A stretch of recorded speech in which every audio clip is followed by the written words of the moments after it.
We believe that all men are created equal. To the magnificent mosaic that is America. From radio beacon to radio beacon. I have a dream today. Change has come to America. Believe me. Help is on the way. Knock, knock. Who's there? It's a figment of your imagination. Randi Rhodes Show. Turn up your mind. I have to tell you that I am as worried about our children today as I have ever been. This virus, the Delta variant of COVID, is every infectious disease specialist and epidemiologist's worst nightmare. As the governor mentioned, there was a myth that circulated during the first year of the epidemic that children somehow were immune. I think there were people who said children don't get the disease, they can't transmit the disease. We know that those were fallacies all along, but particularly now that the Delta variant has emerged, it has become very clear that children are being heavily impacted by this organism and by this pandemic at this point, perhaps more than ever before. In Florida, where many schools reopened today, the sharpest spike in COVID cases has recently been in children under the age of 12. Great. As of Sunday, Florida had 172 children being treated in hospitals for COVID, the highest number in the country. This comes as Florida's Republican Governor Ron DeSantis is threatening to defund the salaries of school officials who mandate mask wearing in schools. So let's listen to Ron DeSantis and not listen to medical experts at children's hospitals around the country. Let's do that because, Republicans are always correct. They're always wrong. Conservatism, by the way, is a failed system of governing, which is why there are no more conservatives, because, as you can see, they don't have any principles left. Not protect the children, not family values, certainly not trickle down because that didn't work, and certainly not local control. It was all bullcrap. Everything they spewed in conservative circles was a bunch of dung. It was a turd, everybody, is what it was. And they know it. Afghanistan? So now we have to put 3,000 troops into Afghanistan to get the rest of the embassy staff and the diplomats out of Afghanistan. This is a case of don't let the door hit you where the good Lord split you, okay? They were wrong about every single thing. It started with old Ronald Reagan telling you Medicare would bring socialism to this country, and he would wake up one day and see that his country wasn't free anymore if we gave seniors Medicare. If we gave seniors a way to pay for medical bills in their old age, it would destroy and break this country.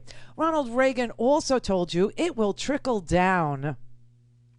Ronald Reagan also told you the most frightening words you could ever hear is, I'm from the government and I'm here to help you. This is when the distrust for the government became a political implement, a tool to beat you out of your rights, to beat you out of life, liberty, and the pursuit of happiness, to beat you out of unions, to beat you out of wage increases, to beat you out of believing that in the middle of a pandemic, you shouldn't be evicting people. You see what I mean? The morality of conservatism was always, always lacking. It was always putrid. It never had any morality. And so what did they do? They attacked the strongest thing that people believed who wanted to believe in conservatism, and that was their morality, their religious beliefs. So they became entwined with the churches, with the charlatans, with the grifters on the TV. Half of them have gone to jail and the other half are dead. But this is what they do. They look at the strongest asset that they have going for them and they exploit it to the point of losing all these people, and in this case, to death. I mean, it's almost like Darwinian. It's very interesting because Brett and I were talking about Darwinism. And, when you look at the sort of, let's say, natural selection that the anti-vaxxers are making, they're self-selecting. not to get vaccinated. They're self-selecting not to be prepared or to protect or to defend themselves against a pathogen that really wants to live more than they do. And so what you have here is sort of the actions of the people that are anti-vax, anti-mask is going to kill them. And in that weird way, it's Darwinian. The problem that we face right here, right now, is that they want to take the rest of us with them. And we won't have it. And not only won't we have it, but the medical profession is getting really drained of empathy and hope. And that's a very bad result. But I got to tell you that this idea of natural immunity, we have it. Those of us who chose to get vaccinated, those of us who chose to wear masks even after vaccination, on the odd chance that we might get some COVID virus in our noses, and that if we sneezed without a mask, we could infect a child. We could infect a vulnerable immunocompromised person who can't get the vaccine.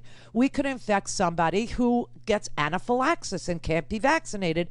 And so we decided that we would wear a mask in the odd chance that we would contaminate somebody even after vaccination.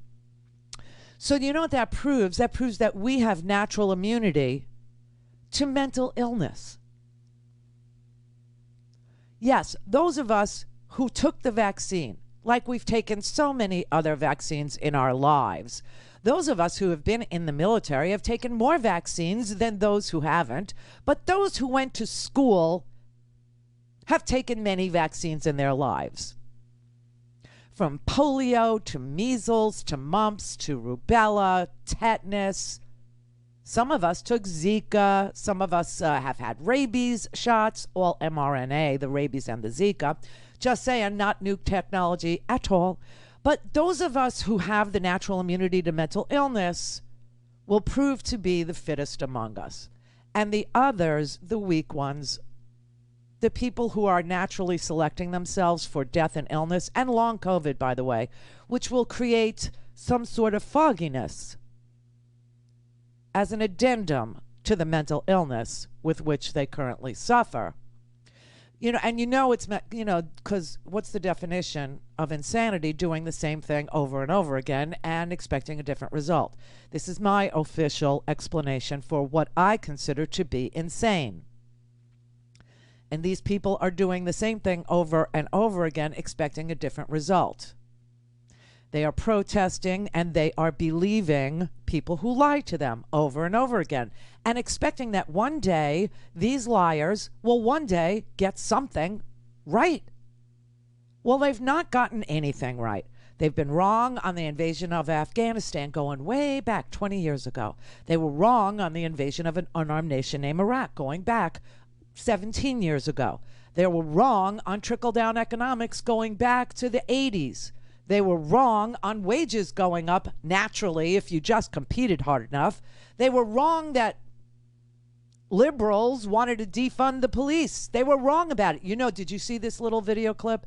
I'm going to bump back with it because it's worth watching the whole damn thing.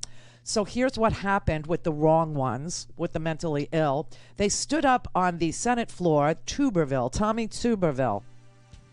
Yeah. Because, of course, you want to take your advice from a former football coach. Yes. And he introduced an amendment in the Vote-A-Rama when they were passing the infrastructure package, the bipartisan one with $1 trillion in it for us. Yeah. So Tuberville stood up and introduced an amendment in the Vote-A-Rama that said that we will never defund the police. Not that the feds have anything to do with funding the local police. However, everyone voted for it. Everyone, every Democrat, every Republican voted for it. And then the Democrats got the chance to mock Tommy Tuberville's ignorance and ridiculous claims that Cory Booker, who's trying to work with South Carolina Senator Tim Scott on police reform, was trying to defund the police. It was perfect. all things Randi at RandiRhodes.com. Go for launch. Speaking truth to power, the Randi Rhodes Show. So they're wrong about everything. This is perfection, okay? This is Tommy Tuberville being, mocked like relentlessly by Cory Booker after Tuberville insists that he needs to introduce a federal amendment to the bipartisan infrastructure package that says you are prohibited from defunding the police, which the feds have nothing to do with. I call on my colleagues to support our law enforcement by voting yes for this amendment.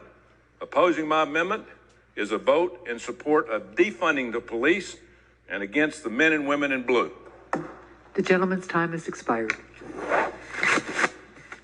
Madam President. Senator from New Jersey. I am so excited. This is perhaps the highlight of this long and painful and torturous night. This is a gift. If it wasn't complete abdication of Senate procedures and esteem, I would walk over there and hug my colleague from Alabama. And I will tell you right now, thank God, because there's some people who have said that they're members of this deliberative body that want to defund the police, to my horror. And now this senator has given us the gift that finally, once and for all, we can put to bed this scurrilous accusation that somebody in this great esteemed body would want to defund the police. So let all of us, 100 people, not walk, but sashay down there and vote for this amendment and put to rest the lies. And I am sure I will see no political ads attacking anybody here over defund the police. And I would ask unanimous consent to add something else to this obvious bill. Can we add also that every senator here wants to defund the police, believes in God, country, and apple pie? Thank you. It's like it's going to be, the proverbial orange hair away from Fox News getting on there saying Cory Booker denigrated blueberry pie. Cory Booker wants unanimous consent that apples are better than peaches. Why? Everyone in Georgia needs to vote Republican. Apples come from blue states and peaches come from red states. I swear to God. I mean, they're just lying. They're lying. It's a grift. The whole thing is a grift. And I know this because here was Michael Lindell's big moment, okay? And I think I'm the only person in this world that watches OAN because I need to know where the mentally ill are getting their ammunition. I need to know, like who's feeding that beast. And of course it is OAN and it is Newsmax and yes, Fox News with their fascism. Tucker Carlson broadcasting from fascist Hungary under the auspices of the white supremacist autocracy that is led by Viktor Orban for money. A lobbyist was hired by Viktor Orban to the tune of $256,000 to get Tucker Carlson to bring his Fox News show, which is an oxymoron, to Hungary. And Tucker did it. And of course, he also wants to sidle up to Putin, which is probably why the NSA is capturing him on their wiretaps, because we wiretap regularly autocrats and white supremacists who lead countries around the world, mostly in Europe. Okay.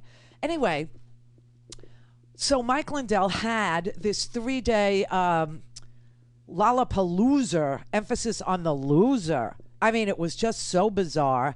And his own cybersecurity expert, who was tasked with making Mike Lindell's turd of data into a diamond, he's supposed to polish that thing, actually said, I can't do it. I can't find any data that would back up any of the claims about Dominion flipping votes or Chinese thermometers or even being connected to the internets. I can't find anything. I'm sorry. I'm sorry that you came all the way here to Sioux Falls, South Dakota, where no one will wear a mask, where Sturgis is having their death march. Yeah, it's the annual Sturgis Death March. 700,000 or some crazy number of bikers, all unvaxxed, all unmasked, going into bars and hotels and getting drunk as monkeys and just spitting on each other. What could go wrong? Anyway, these people trekked to Sioux Falls to see Mike Lindell's cyber symposium, which was going to show you that the big lie was not. And he failed miserably. Failed. But on the way there, there were some interviews that were done with some of the attendees. And the question that everybody was interested in had nothing to do with whether or not this normal scrolling screens of typical non-important metadata that he had on the TV, was anything. And of course it was nothing. It was laughable. It was, 24 cybersecurity experts watched Mike Lindell's presentation, his movie, etc., and said, this is a joke, right? He's joking. He's just running a grift. He's trying to sell pillows or some such thing. I mean, he screwed up his cyber symposium. He should have called it Pillow Talk. Do you know what I mean? Like right there, the marketing was bad. But anyway, CNN went to interview some of the attendees about whether or not they were vaccinated. Even though Trump, rightly can take some credit for this vaccine, many of his supporters, people who follow him, will literally almost do anything for him, love the guy. For them, the vaccine is a red line. Have a listen. Have you been vaccinated? No. Why not? Not going to. Any particular reason? God gave us natural immunities to everything. So why would you want to interfere? You're an older man than I am. You're probably in the what the government would say is the risk category. Well, who come up with that? The scientists and the doctors. Who told them to say that? Even though it's the Trump vaccine, the doctors, the scientists. That ain't a Trump vaccine. He did it to please everybody that put the pressure on him. He got the shot himself. Who says he got the shot? He got fixed up. He got the shot. He got it in January, I think, before he left. I don't think he got the shot. I think he got some stuff to make him better. No, he got the shot. And I think this is really telling, Anderson, right? Because I think this is an example of the base sort of controlling Trump. Trump has been very, very quiet about the vaccine in many ways. Even we didn't learn that he got the vaccine until well after he had left the White House. Because I think he knows that by pushing this vaccine, by encouraging his supporters too hard to get it, that he could alienate that base. I should mention, Anderson, we are here in South Dakota and we're speaking to that gentleman at an event that is being organized, that is currently taking place here, a 3-day event by the My Pillow CEO, Mike Lindell, who has come here to South Dakota to try and prove his so far baseless claims that the election was hacked by China and stolen from Trump. For money. For cash. Donald Trump raised $100 million off of the big lie. You know that. But you know what? He started to believe it, Donald Trump did. And he was making phone calls, which were recorded. Oh, too bad. Pressuring and threatening Georgia's Secretary of State and Georgia's governor, who are both Republicans, and their lawyer, that this was risky behavior, that, it wouldn't go well for them if they didn't find him one more vote than Biden got. On tape. Whoops. Call in, connect. To speak to Randi, call 561-270-3844. 561-270-3844. You can ask any healthcare worker. I mean, doctors and nurses were dying on the front lines at the beginning of this pandemic, and we didn't know just how virulent this thing was and how easy it was to catch it. So, I've felt at risk at the beginning, and now my children are at risk. And that's why I went to this meeting the other night, because my kids are too young to get the vaccine. They don't have the choice to take this vaccine, and their health depends on the people around them. And the safest way to have school and to keep school in session is for people to mask up. And that's why I went to that meeting. I certainly had no idea I was going to be part of a national news story. Poor guy. That's the doctor. That's Dr. Britt Maxwell, who went to the south of Nashville, Williamson County meeting, and I showed it to you yesterday, and man, I'm so glad everybody saw that. and it just made the rounds all night long on the media, like real news, that shows you what's really going on in these localities like Nashville, Tennessee, which is one of the richest counties. And, Williamson County, south of Nashville, is one of the richest counties in Tennessee. And these people are poisoned by bad information. Let me just say it this way. This is as plain as I think, okay? And I think in terms of solutions to difficult problems, okay, that's the first thing that I think of is, okay, here's the problem. How do I solve it? But the way that I go through my logic about what to do is just, it's very basic. So in the case of a parent, okay, who won't get vaccinated because they feel like, whatever, they don't know enough, or they believe Facebook, or they'd rather take their medical information from Tucker Carlson than they would from a doctor, or from the National Institutes of Health, or from the Health and Human Services people, or from the hospital administrators, or from the frontline doctors, or from nurses. They would rather read it on Facebook. They would rather hear it on OAN. I don't know. Here's the difference, and this is why I call them mentally ill. It's one thing if you don't make enough money and you can't buy your child dinner. It's quite another thing if you won't buy your child dinner. Do you see how legally or in a moral universe that is bending towards decay and towards wrong? If you can't afford to buy your child dinner and you find yourself boiling water and putting ketchup in it and serving saltines, that's one thing. But if you won't buy your child dinner, that's a completely other thing. And this is what these mentally deranged people who really believe that it's okay or permissible or better to get medical information from anti-vaxxers on Facebook or Getter or Twitter or Instagram or TikTok is a good thing. And it's good for their kids. I swear to God, that's just how simple it is in my head.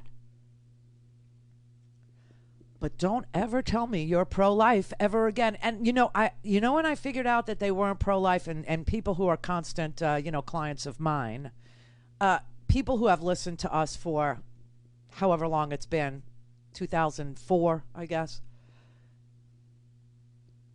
After Sandy Hook, there was no way that conservatism could ever claim that it loved children or that it was pro-life with regards to the life of children.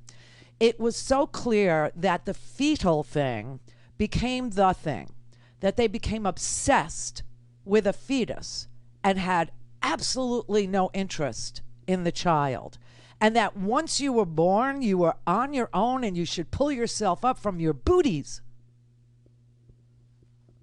and somehow try to survive this brutal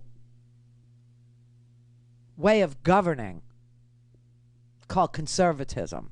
It was always a lie, and you knew it after Sandy Hook. And now that you can see that this Delta variant is infecting children, and some of them will not go to ICU, and some of them will not go to the hospital. Some of them will have mild symptoms. Some of them will have no symptoms. They will be asymptomatic. But they may, just like adults, end up with long COVID. Yeah. These kids could be hobbled for the rest of their lives, sort of like malnutrition hobbles a person for the rest of their lives if the malnutrition happens when they're young.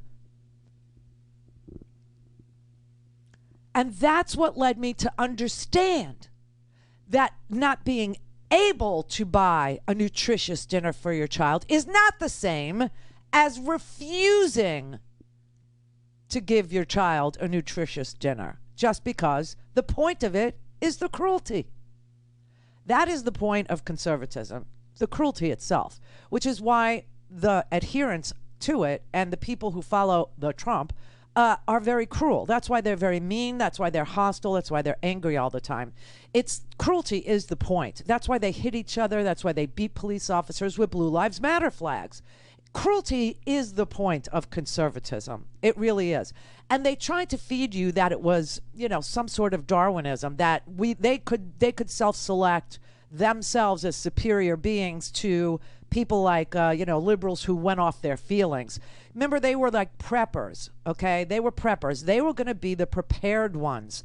They were going to stockpile ammunition, MREs. That's what they were going to do for their nutritional value. They were going to just eat MREs. They were going to live off the land. They were going to shoot their dinners. That's why they needed all these guns. They were going to protect themselves from the marauding zombies that were left after the apocalypse, whatever, right? Well, look at their view of actual preparedness. Look at how the preppers refuse to prepare themselves or their families for a pandemic. I mean, it's all bullcrap. You know what it is? It's all a reason for them to own guns. That's it. That's all it ever was. And you knew that after Sandy Hook. You knew that they were willing to sacrifice the lives of 20 children at school, 6-year-olds, just to keep their guns. So much so that an entire cottage industry, an entire alternative universe of right-wing talk was born. And it was born based on selling people conspiracy theories to excuse what happened at Sandy Hook so that they could then say, I get to keep my gun. They weren't really preppers. They weren't going to prepare themselves. And prior planning prevents poor performance. And everyone in the military who's ever served in the military, even for a minute, or every Boy Scout, while it existed before Donald Trump ruined it, by going to a Boy Scout jamboree and talking about his election, right? I mean, he ruined everything. But everybody knows that prior planning prevents poor performance, except for the preppers who will not wear a mask or get vaccinated to protect their own children. No, it was all a lie. They've never been right. They never will be right. There were no crisis actors at Sandy Hook so you could keep your gun. Okay? It wasn't a false flag.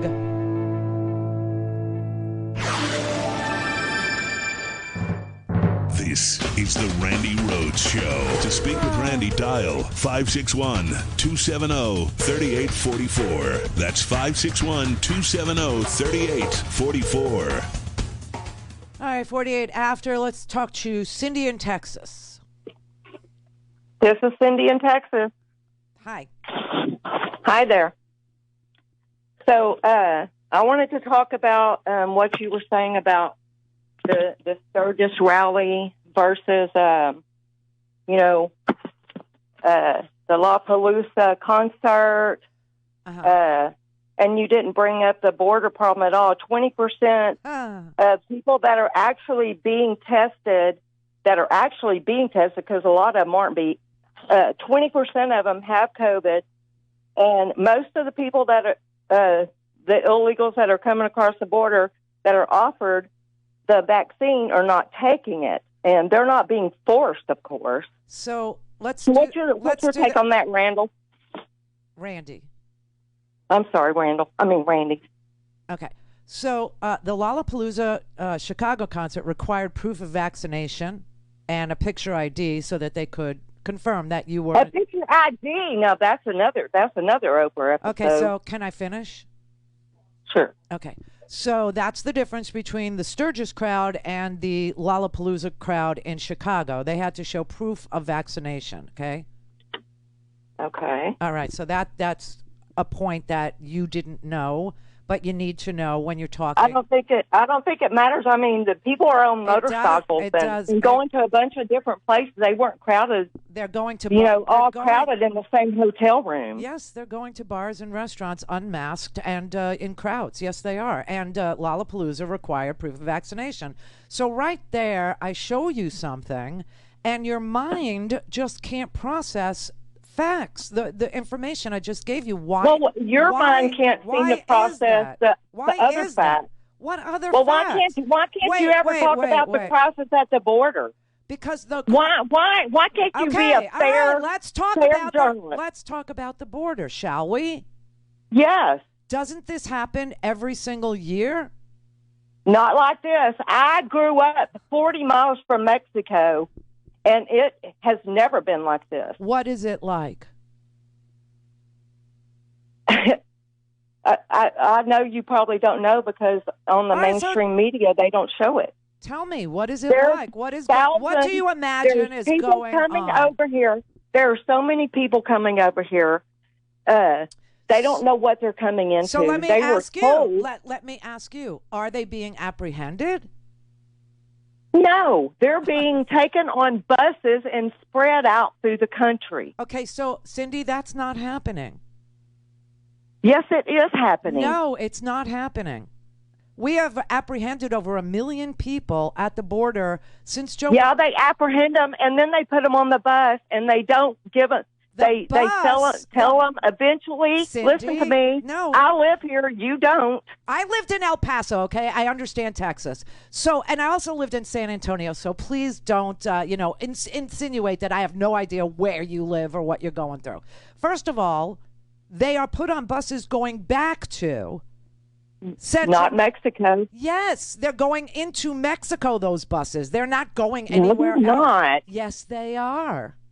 And second... So why don't we have free buses to show up in our hometown? You are literally denigrating all the Border Patrol agents and all the agents that work... No, y'all are the ones that don't care what happened to them. Wait a second. You do not care what happens to them. And the only cops y'all care about are the ones in Washington, D.C., and they're all, 4 of them have killed themselves. Why? Why are they killing themselves? Because they're being forced to do things they don't want to do. Cindy, you're a disgusting human being. You know that. You have to kind of process that. Listen, Randall. Your facts are totally wrong. We have apprehended 1 million people at the border. And guess what happens? They get tested. And if they're positive, they're quarantined. Now, when they're quarantined, they're not going into the country, and they're also not being deported until they clear the virus. Then they're being offered a vaccine. If they want it, they can have it. If they don't want it, they don't have it, and then we deport them. That is the same law that Trump had. It's called Title 42, and it's being used now because no laws on immigration have changed since Biden. 0 laws have changed. So what you're insinuating is that Border Patrol somehow decided that they were going to change the way that they apprehend people for Biden. For Biden. That makes no sense because it's nonsense. You understand that? Second, the crisis at the border is one we have every single stinking year. Donald Trump told you that he was building a wall, that Mexico would pay for it, and it would solve all your problems. What happened to that? It didn't happen. And then he said, oh, I'm going to take the money from the troops. I'm going to take the money from military. And I'm going to build a wall with that money. Far cry from Mexico paying for it. But then the courts stepped in and said, I'm sorry, Mr. President, you don't get to appropriate money. Only Congress does. And they did not appropriate military money for you to build a stupid wall. So that didn't happen. And then Steve Bannon and Roger Stone, all these people around Trump, they launched a campaign called We Build the Wall. And they asked you to pay for it. And you did. You gave them over $1 million. I don't know how much. And they kept the money. And guess what happened to them? They got indicted. Yeah. And then Trump pardoned them for grifting off of you.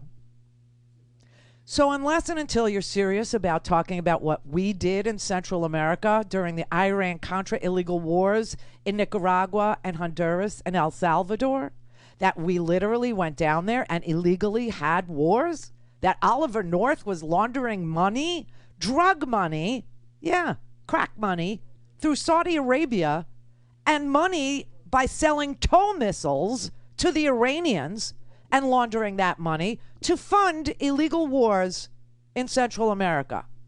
And we broke them. We literally trashed those countries, all in the name of beating back communism. And unless and until you want to know that, you're still going to have immigration every year that's going to look really, really awesomely huge. But we are not sending buses of illegal immigrants all over this country. That is ridiculous. There is no way that is happening. You would never see that happening. It would be all over the news if it was happening. It isn't happening, and that's why you don't see it. Jerry in Baltimore. Hey, Randy. Thanks for taking my call. Okay. You know, conservatives, they treat their children like sea turtles. They bury them in the sand, and then when they hatch, they have to race to the sea before 2/3 of them get picked off by predators, and they never bother with them after that. Yeah, they have no regard for human life. I mean, they've always been anti-life. They've been pro-war, pro-torture, and pro-disease, like the entire time that we've been broadcasting. Brendan in Texas. Oh, you're in Texas. Okay. Yeah, I just wanted to respond to Cindy there, my fellow Texan. Oh, God, give me a break. I know. I'm here in El Paso. Mm-hmm. And I can tell you right now, we have one of the highest vaccination rates in the state.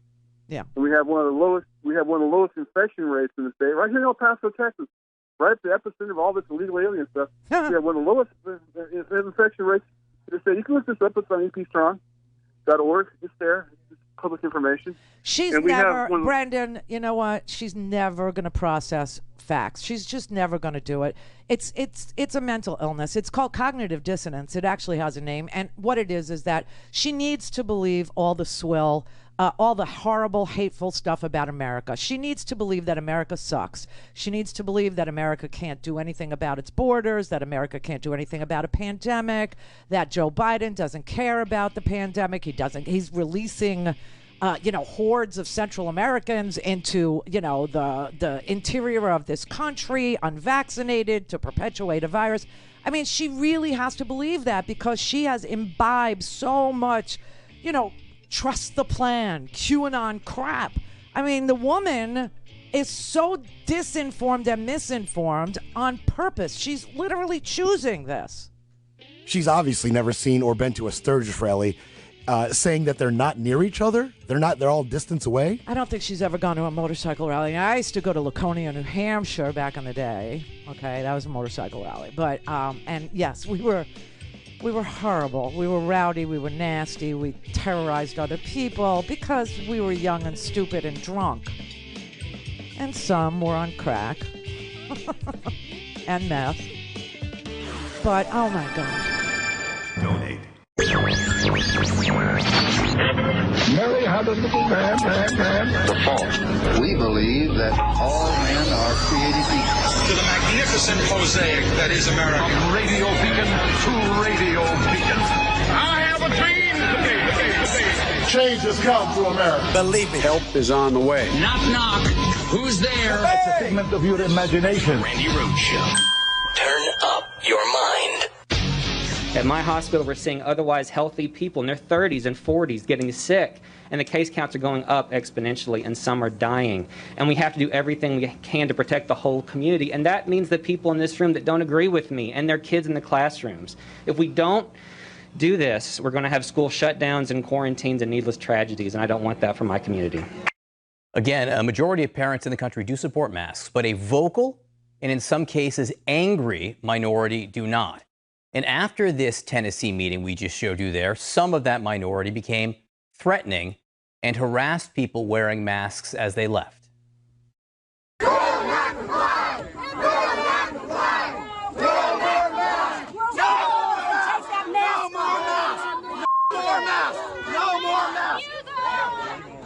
Child abusers! Child abusers! There's a bad place in hell, and everybody's taking notes, buddy. Keep that little smug. Put it back on. Put your mask on. Kids sucking that bacteria. How you like that? We know who you are. We know who you are. Keep it calm. No more masks. Keep it calm. Keep it calm. No more masks. We're on these guys' side. They're on our side. No, they're not. They're not on our side. The police are on our side. The police are on our side. Let's calm down. Yes. Calm down. We know who you are. We know who you are. You can leave freely, but we will find you, and we know who you are. You will never be allowed in public again. You will never be allowed. I know who you are. I know who you are. Let him out. Let's let him out. Let him out.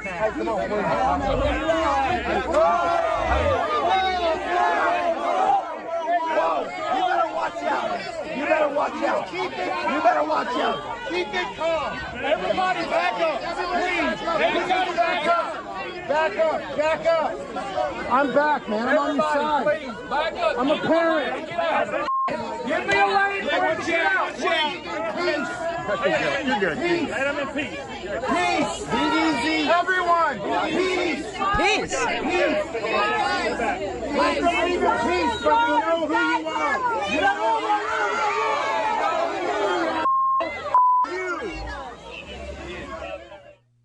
We know who you are.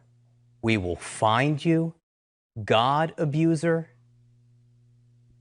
Whatever happened to do unto others as you know. I am my brother's keeper. Thou shalt not bear false witness. That means don't lie and don't spread lies for money, which is what's going on here. What about morality? What about any of that? It's all out the window. And it's all because of these grifting fake news channels. And they are fake. They're fraudulent. They're phony. That are broadcasting, willy-nilly, anything that they think that will get them eyeballs, anything that Cindy in Texas wants to hear. Now, I'll tell you something. That doctor in Tennessee threatened and harassed in public at a public hearing where he's simply trying to say, hey, the best tool we have for kids under 12 who aren't eligible for a vaccine is for you parents to be vaccinated and to send them to school with masks. A little piece of cloth over their face, because you know what? If I'm wrong, well, your kids wore a little piece of cloth over their face for a couple weeks. But if you're wrong, your kids are going to end up in my hospital where I've been seeing them lately in droves. And now, and Tennessee's going to now say, oh, now we have a doctor shortage. Oh, now we have a nurse shortage. Yes, because who wants to take care of you people? I mean, who wants to actually preside by your bedside, put their judgment to the rear, and then intubate you or give you oxygen to help you breathe because you self-selected to get a pathogen and give it to children? I mean, listen, I'll tell you something. Greg Abbott, the governor of Texas, is begging for federal medical help. He's begging for nurses. He's begging for doctors. So maybe the guys in Tennessee who are sick of Tennessee could go. No, it's the same situation all around. And it's all because of lies. It's because of misinformation and disinformation. I got news for you. America's been wearing masks since the flu pandemic of 1918. You understand that? You know those promos that I run?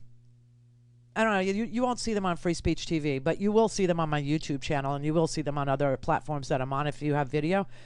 You know those promos that I run where I talk about the pandemic of 1918, but now you're going to get to live through it? You could read about the pandemic of 1918, but now you can live through it. You know that?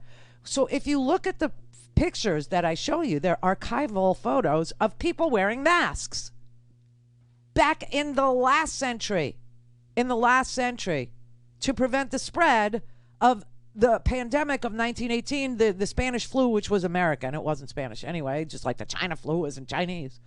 But it's something that's tried and true. And by the way, let's go way back. 1777. Yes. 1777, George Washington was a general.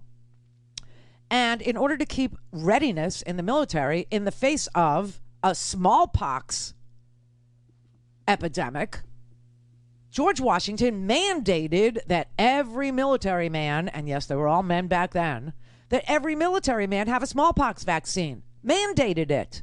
I don't think we had an FDA. I don't think it got approved, through clinical trials, first, second, and third stage clinical trials back then. But they mandated that every soldier, for the sake of readiness, have a smallpox vaccination. In 1905, there was another, Massachusetts decided to sue. They didn't want to be mandated to take vaccinations for school kids to go to school.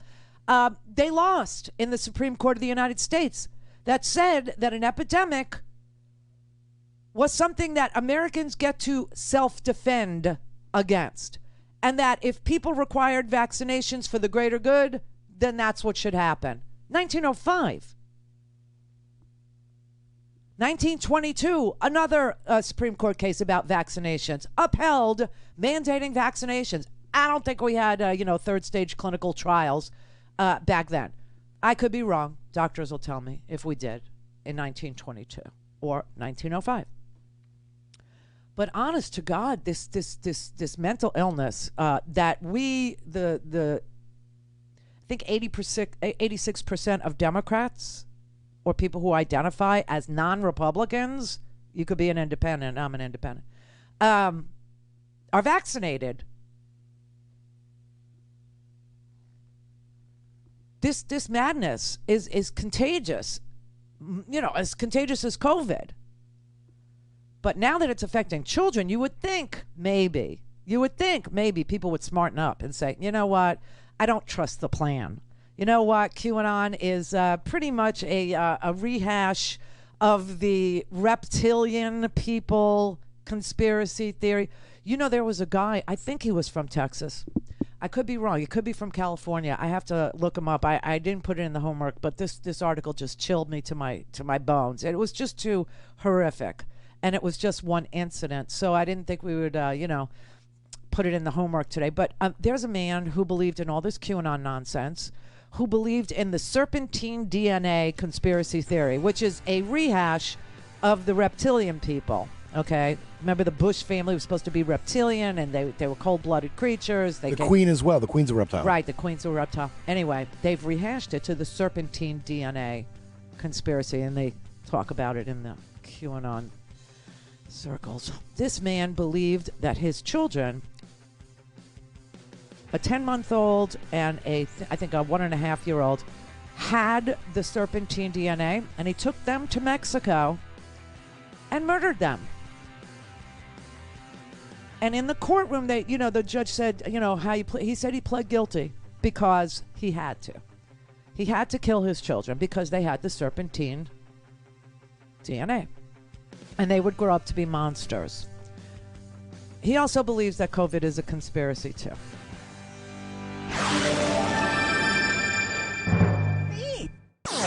All things Randi at RandiRhodes.com. Go for launch. Speaking truth to power, the Randi Rhodes Show.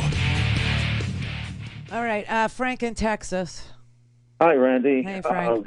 First of all, I just want to apologize for that Trump zombie woman that, Cindy? tried to insult you, yes, and tried to miscall your name. We're not like that. All of us are not like that. I live there. I've lived all over Texas, okay? I've lived. Yeah. I've lived, my very first radio job was in a town called Seminole, okay? Okay, yeah. All right. Yeah. So, thing is, these kinds of people are, as you said just moments before she got on, there seems to be no reasoning with them. They want to be like Trump, just like our poor misguided governor, Greg Bad Habit Abbott, who just continues to try and push through the voter suppression law. These guys are so anxious to be Trump, to bow down to their false god, that they'll do virtually anything, and now even kill themselves. I mean, it's like the beginning of fascism. Abbott is like a fascist in training or something. It's nuts. So I got to tell you, the most offensive thing about her, about Cindy, the most offensive thing about you was, why are these police officers killing themselves? There's something wrong with them, the police officers in D.C. Cindy doesn't even understand what post-traumatic stress disorder is. She's never served a day in her life. She doesn't understand that us, as former military people, suffered with post-traumatic stress disorder. Yes. And that we are very apt to think about suicide or taking our own lives. And some people who have seen brutal combat, things that humans should never experience, or prolonged, war, prolonged shooting wars, when they come back, they're not going to be okay. So her ignorance is deep and wide. It's like the Rio Grande of ignorance, okay, that woman has.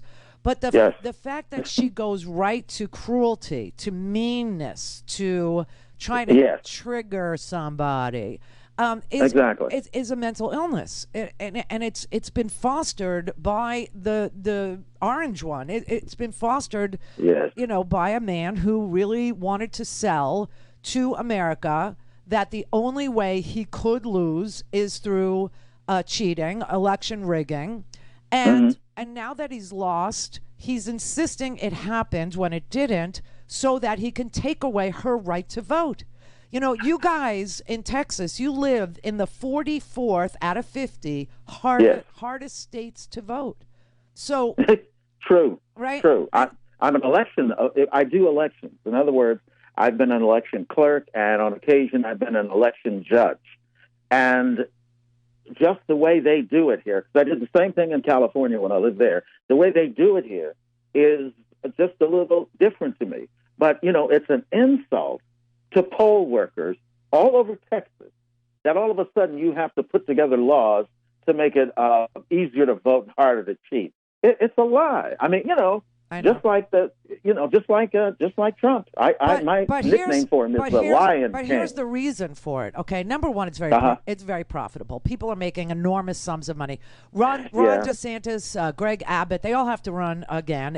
Abbott's going to be primaried by Alan West, who's, I apologize, he came from here. He's a Floridian. He's a guy who has post-traumatic stress disorder. This is a guy who literally shot a gun next to a prisoner's head in Iraq. Okay, he's a lunatic. And he's primarying your governor, Greg Abbott, and so it's a race to the bottom to see who. Oh my God! Yeah, to see who could kill the most people. So Abbott is doubling down in the face of all of this information that COVID is spreading like wildfire. In Houston, in Austin, he's just doubling down on no mask mandates, right? Only because Cindy's going to vote in a primary, and he knows it. Okay, so he's pandering to her and her ilk. That's what's going on there. The second thing that the lie did for the Republican Party was it gave them permission to enact 200 plus laws to make it even harder to vote in the most hard to vote states. Yeah, this is why I love listening to your show. Okay, that's the last few seconds. Okay, I thought you were on fire yesterday in the opening segment, but boy, I have to appreciate you. There are lots of Texans whose heads are on straight listening to your program. Believe me. Listen, I lived in Texas a real long time. I lived in East Texas, West Texas, North Texas, and Wichita Falls, and South Texas, San Antonio. So I understand Texas. I really do. As a New Yorker in Texas, I thought it would be difficult. People would be rude. They were not. So my view of Texas is not all Cindy's, okay? But there were plenty of them. There were a lot to go around. And I have to tell you, my neighbor across the street, who I've been best friends with for 21 years. 21 years we've lived across the street from each other. Texan, adorable, do anything for you. Fabulous gardener. I mean, like, wow, makes me look stupid, and I love to garden. COVID. Wouldn't get vaccinated. She's got COVID. She has pneumonia right now. There are a lot of really nice callers from Texas calling in right now. There are nice trying people to apologize everywhere. for Cindy. They're really nice. There are nice people everywhere. Unfortunately, the people that get to elect the electeds are chosen in primaries. And the most radical, lunatic, fringy people are the ones that show up in the primary. They choose who the candidate for the party is going to be. And when it's primary time, the candidates in that party go way, way off the deep end to try and convince people that they're just like them. Well, they're nothing. Greg Abbott is nothing like you. Okay? He's a political, pariah. He's a grifter. He needs money. And that's why he won't he won't implement a mask mandate for children. Because the primary voters, even though the majority of people are for mask mandates, the majority of parents who have to send their kids to school are for mask mandates. The majority of people in this country are for vaccination to get this freaking thing done with. But they understand that the Cindy's of the world are being, poisoned, and they're choosing to imbibe the poison. They're choosing to drink it. They're choosing death, except for when they get sick. You see, this seems to be the thing that's really irritating doctors and nurses, especially nurses. Nurses are the healers. Nurses are the ones that are going to do the hands-on stuff. They're the ones who are going to pound your chest. They're the ones that are going to put the oxygen on. They're the ones that are going to, prone you. They're the one, right? The doctor's going to write these prescriptions. The doctors are going to call for, intubation, blah, blah, blah. But the respiratory therapists and the nurses, they're the ones that are going to have to do it. So the nurses and the doctors are all saying the same damn thing. We're losing our empathy for these people. And we hate that. We hate that. Because we treat women and men, with chlamydia and with, dripping penises all the time. And the first inclination we have is to write the prescription for the antibiotics. And once that's done, maybe then we tell them how they got it. So that maybe people could ingest that information and not do it again. But here... Clear.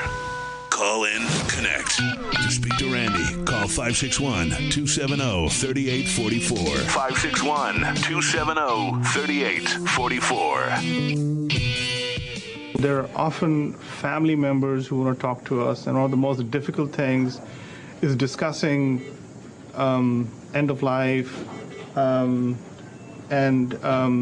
worsening status with family members of these young patients. So whereas before we were talking to children of these elderly people who were often prepared in their minds for eventual demise, now we're talking to parents. We're talking to young spouses. Huh.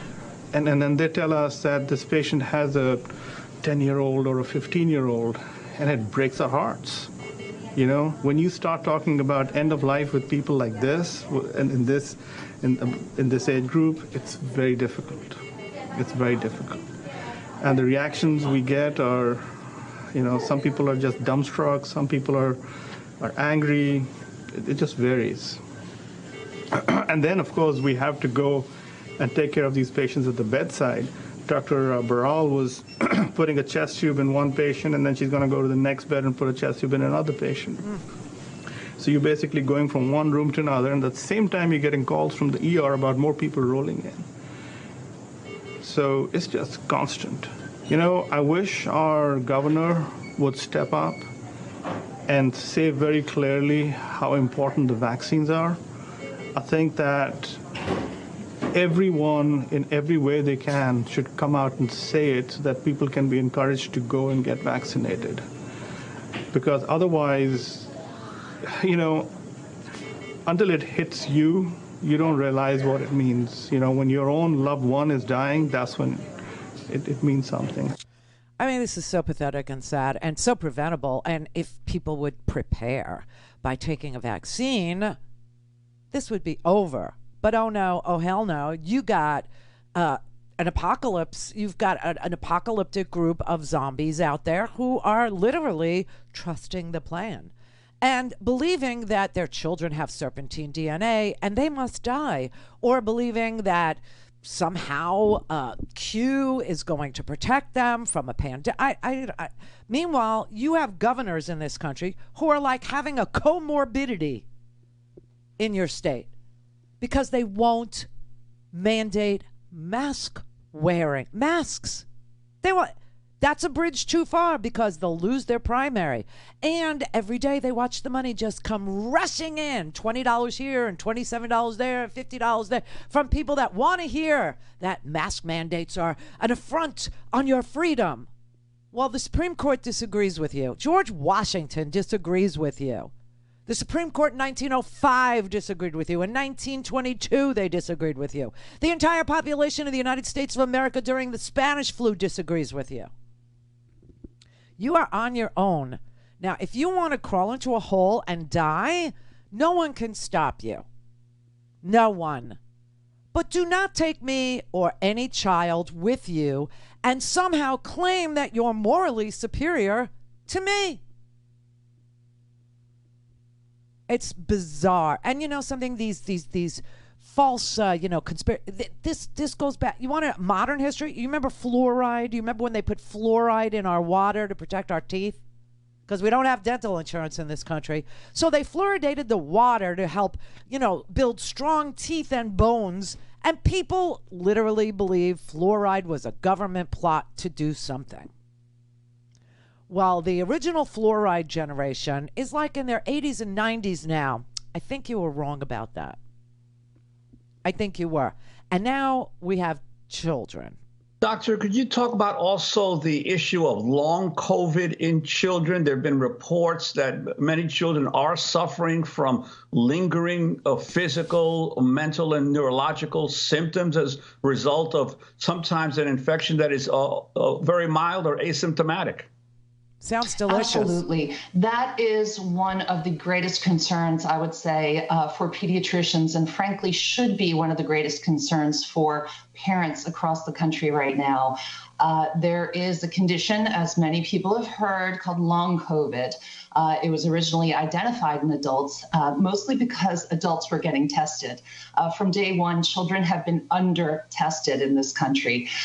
So long COVID, now also known as post-acute sequela of COVID-19, is the condition that can arise weeks to months later and generally involves a constellation of symptoms, including the brain fog many people have heard of, aches, low-grade fevers, a malaise that just won't go away. Sounds great. Sounds great.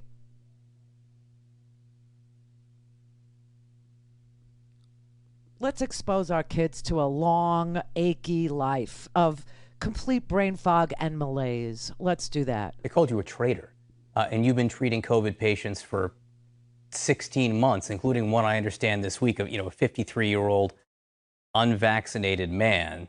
They called you a traitor after that, but tell me about your experience inside the hospital.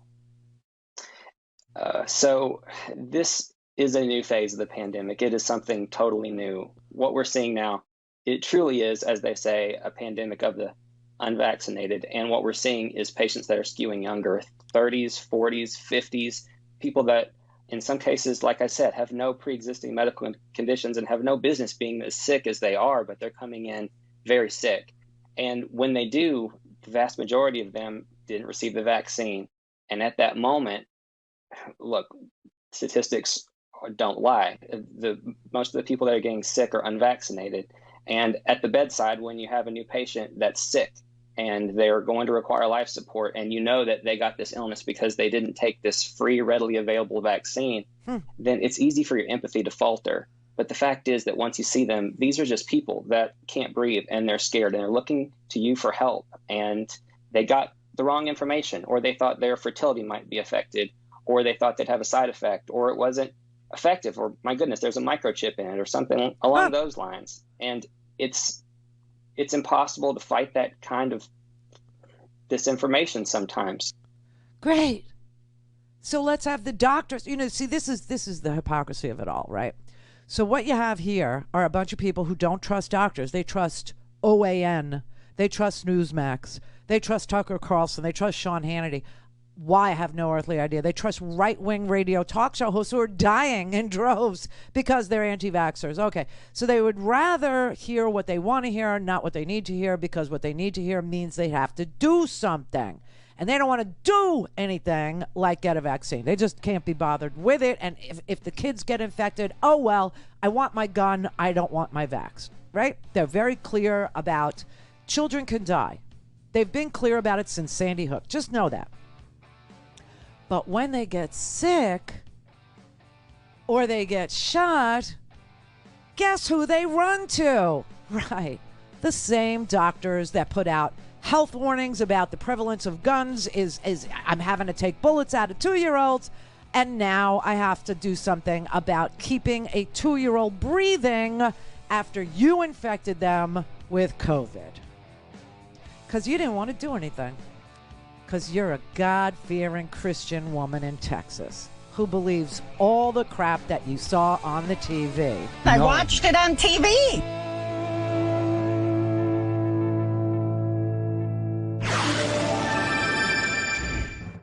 This is the Randi Rhodes Show. To speak with Randi, dial 561-270-3844. That's 561-270-3844. We have a solution by getting the vaccine and wearing our masks and doing what we need to do. We're tired. Nurses are so tired.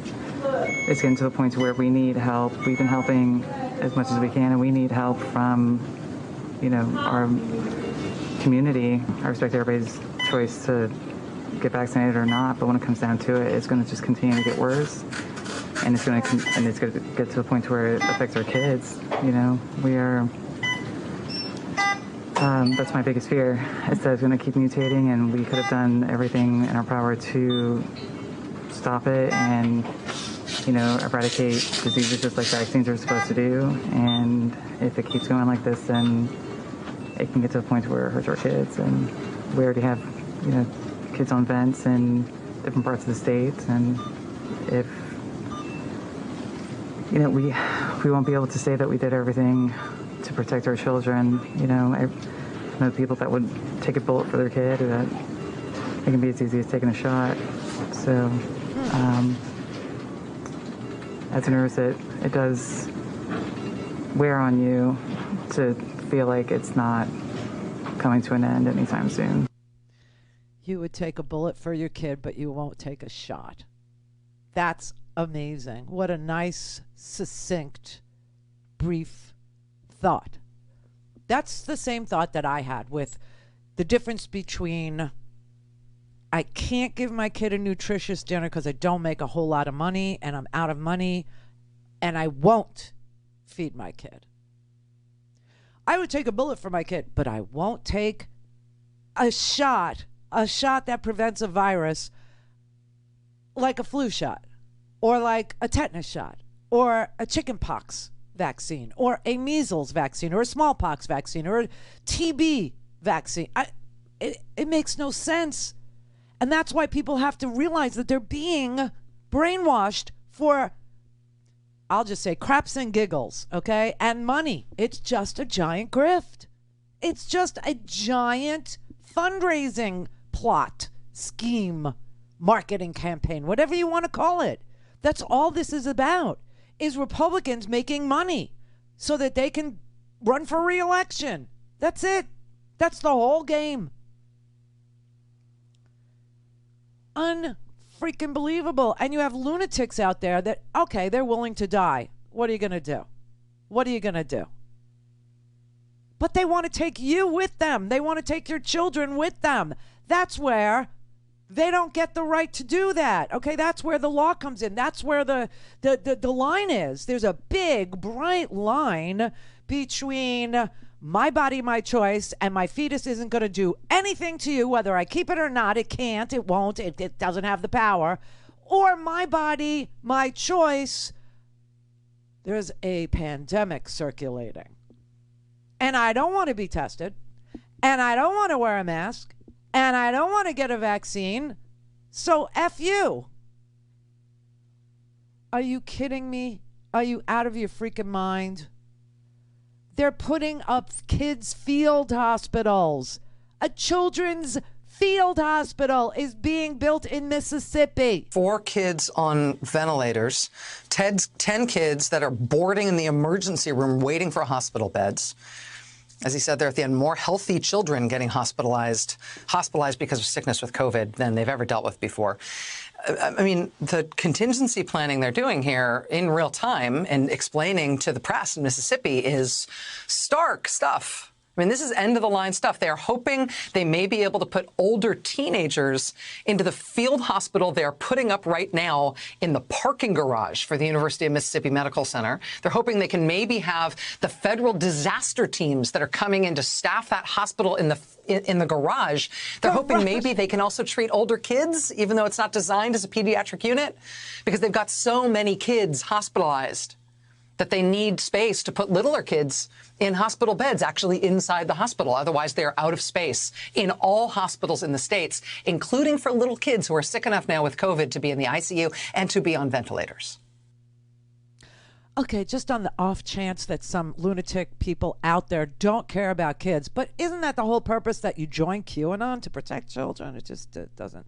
But even if you're out there and you say, I don't care about children, I don't like them, babies are not cute, tweens are a handful. Let me show you what it's going to look like if, God forbid, you need to be hospitalized and there's no room for you because all hospitals are filled with COVID patients.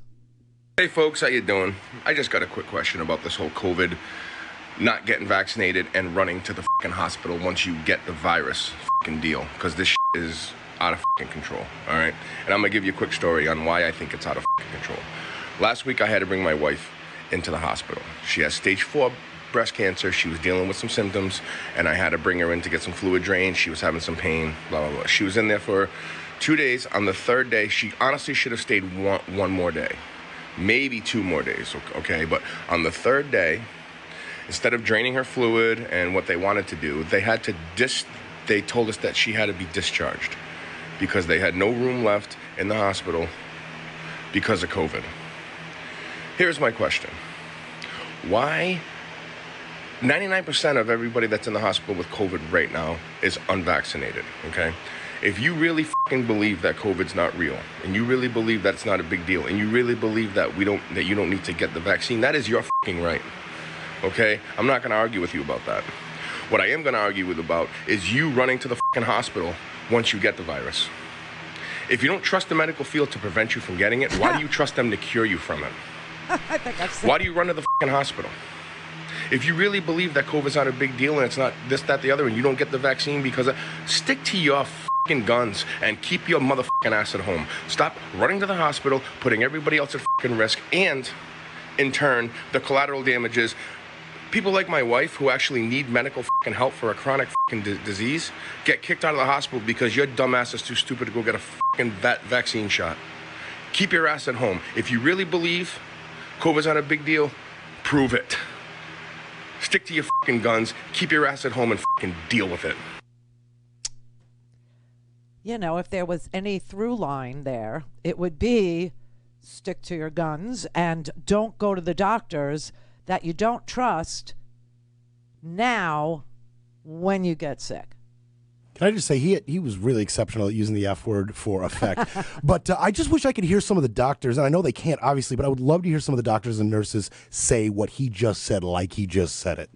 Well, they're exhausted. That's the thing. The reason why the doctors are so calm and low-key about what they're seeing for the most part is because they are exhausted. Did you hear that nurse? That nurse was like, she's an ICU nurse in Mississippi. Okay, she is literally exhausted. People who won't wear masks, get tested, get a vaccine, but want to go to the hospital when they get sick and then do TikTok videos or Facebook videos or FaceTime with their family saying, please, go get the shot. I wish I did. They are literally exhausting everybody else. Literally. People are just, listen, this is the same nurse. Her name is Jen Sarton. She's a Mississippi nurse in ICU, okay? How do you find the strength to do this again and again and again? Really, I don't have any strength left in it. Honestly, I've given so much, I can't keep going. That's why I decided to move to a different department, because it's affected me in ways that I never thought possible, and it is not going to get better, and I have to protect myself and my family and my sanity, because if, people aren't doing what they need to do to protect us, and, we're human, we're not robots, we're not machines, we can't continue to do this forever at this capacity. You're a nurse on the ICU floor right now, but you're not going to be. No, I can't do this anymore. I've seen more death than I ever thought that I would see in my entire life. I've held more hands of patients in the last moments when their families couldn't be by their side. More than I ever thought that would happen. I know this is the ICU and people pass, and it shouldn't be to this level, though. They're quitting. There's a nursing shortage now. That's why Greg Abbott, who is, by the way, a comorbidity, Texas, literally, he is a contributing factor to your death and demise. He has been since the winter storm. But they are exhausted. And all that could happen now is the feds have to come in, the ventilators come from the national stockpile. Mississippi's asked for the USS Comfort.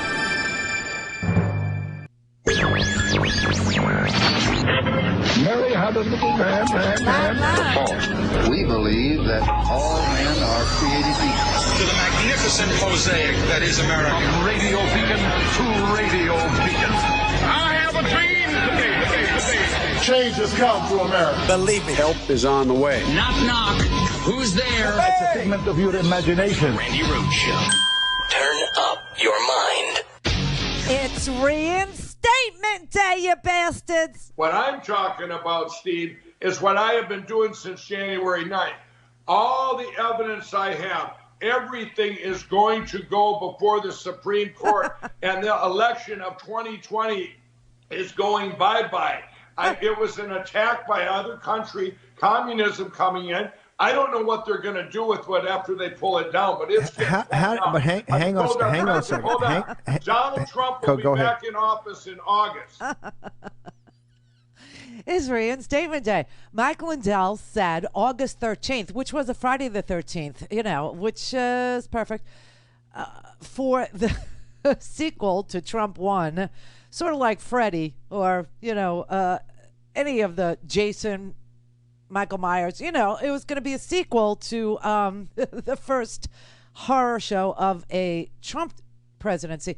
But he did say today would be reinstatement day. He actually named the date. He said it would be today. He said it would be August 13th. And I went to CVS. I went and I tried to buy a happy reinstatement card. Happy reinstatement day card. There's no cards. I guess everybody bought them all. There's just no cards. So now we're going to all have to search for a happy belated reinstatement day card. I don't know. But I would tell you, last night was so funny. I was tweeting out, the little segments that I tweet out. And so I was doing that work.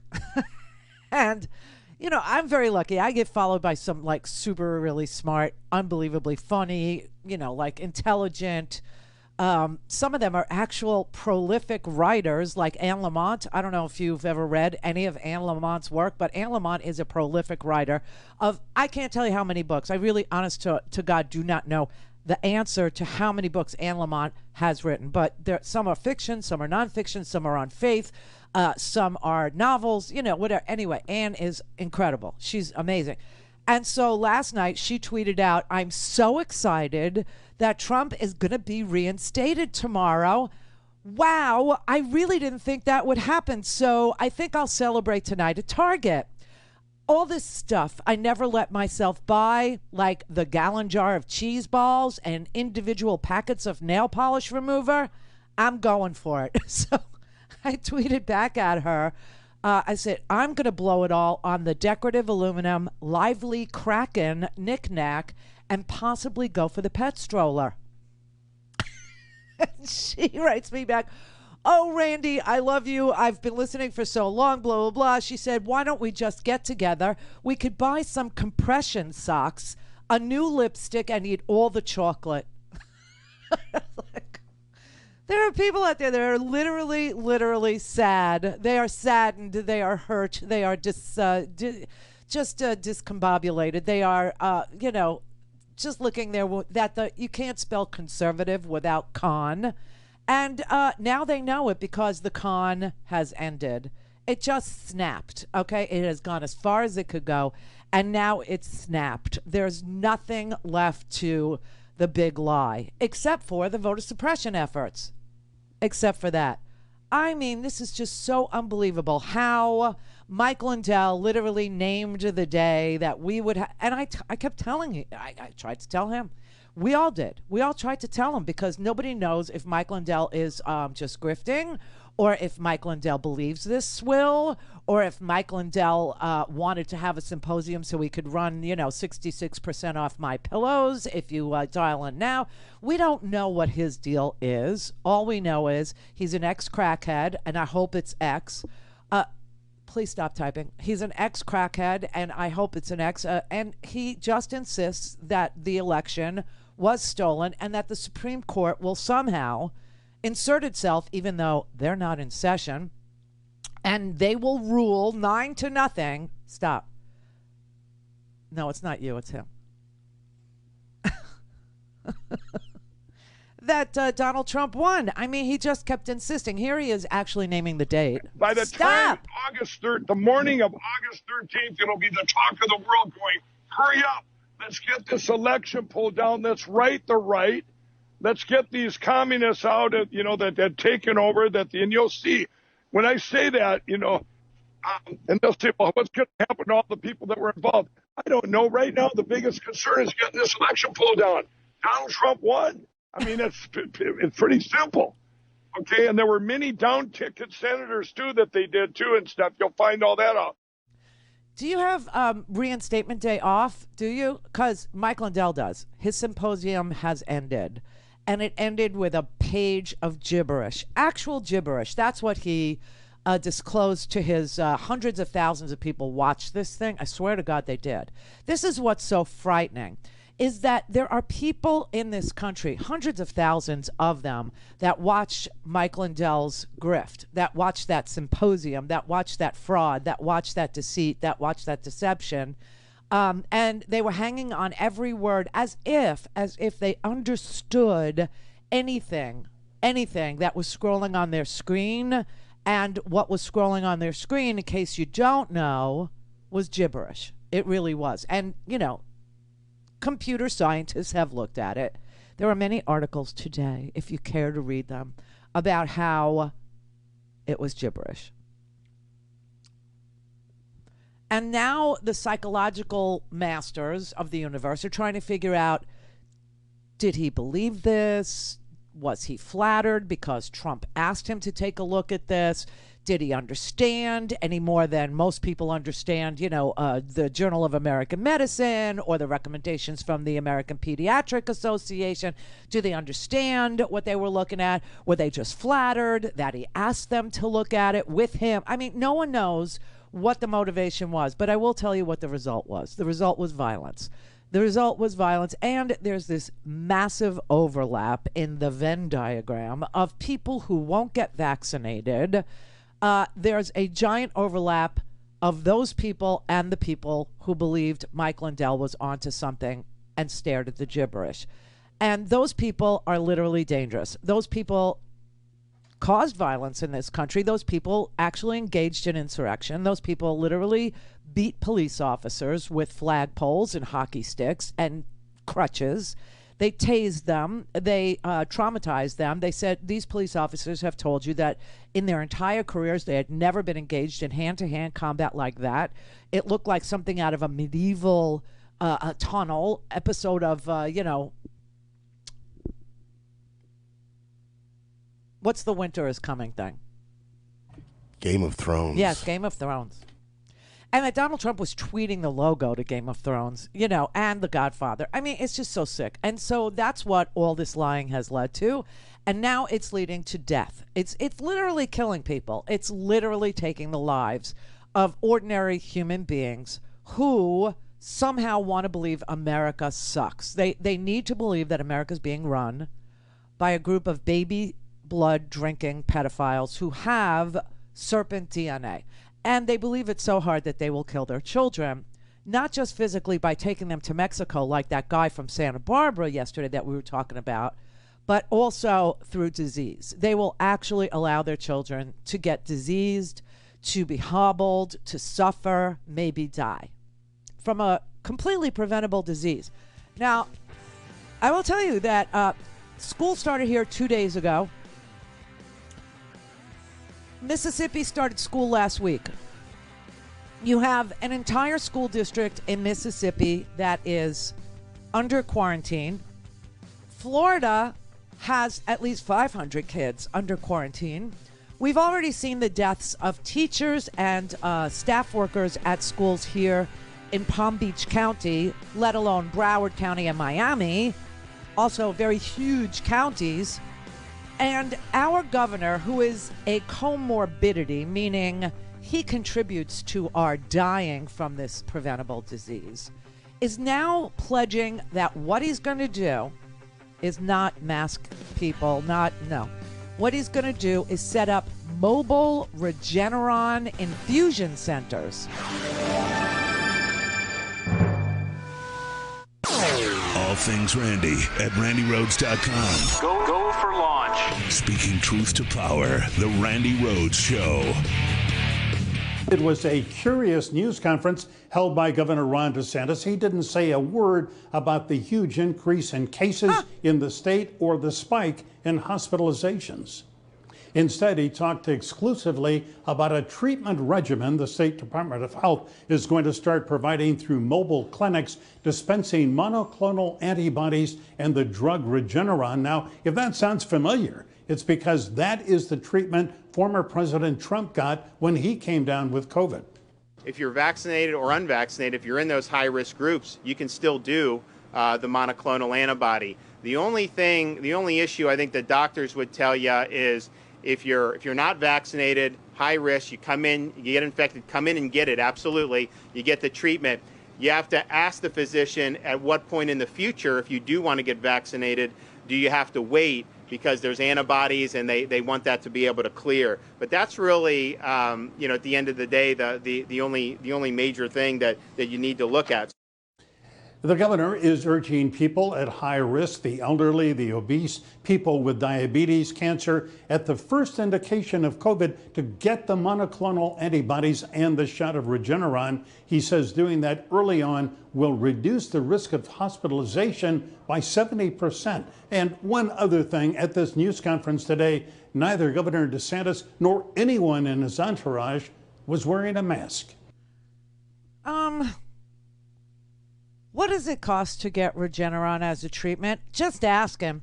Why do we have a governor in Florida who wants to do mobile laboratories to administer Regeneron for a preventable disease rather than urge people to get a free vaccine? Something tells me that he may, I don't know, be invested in Regeneron. Some doctor, nurse, somebody who codes out there for medical procedures might know what the cost of administering Regeneron monoclonal antibodies is versus the free vaccine. Don't you find that a little bit suspect? I mean, this is just so unbelievable. He wants to do mobile laboratories, I swear, mobile clinics is what he's calling it, of Regeneron so that people can be treated for a virus they never need to get because it's preventable. What the F is going on in the big F? That's what Florida is. It's just like, I mean, this is amazing. And by the way, one of the doctors at the University of Miami Medical School said Regeneron is effective, but it's not a cure-all. He said, quote, the governor is saying 70% reduction in hospitalization. So he's kind of giving the more optimistic, more flowery view The reality is it's much less.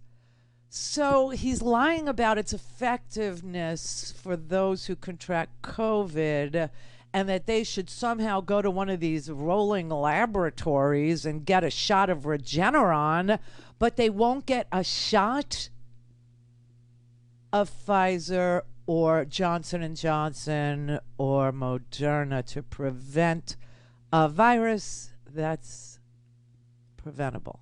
Oh my God. We are so completely gone in this country. I mean, like literally gone. And, you know, this goes along with the news of the census. I'm sure you've heard already. I think it's like 43% of America is not white. 43% is not white. 57% is white. That is a very, very, very low amount of lily white people in this country at this point. And I don't know what white people ever expected would happen when they decided that they would slap fentanyl patches on, that they would take OxyContin as a candy, they would munch roxycodone, maybe they would even snort it, smoke it, drink it, shoot it. Then we have the alcoholism problem. Then we have the methamphetamine mobile laboratories. You know what I mean?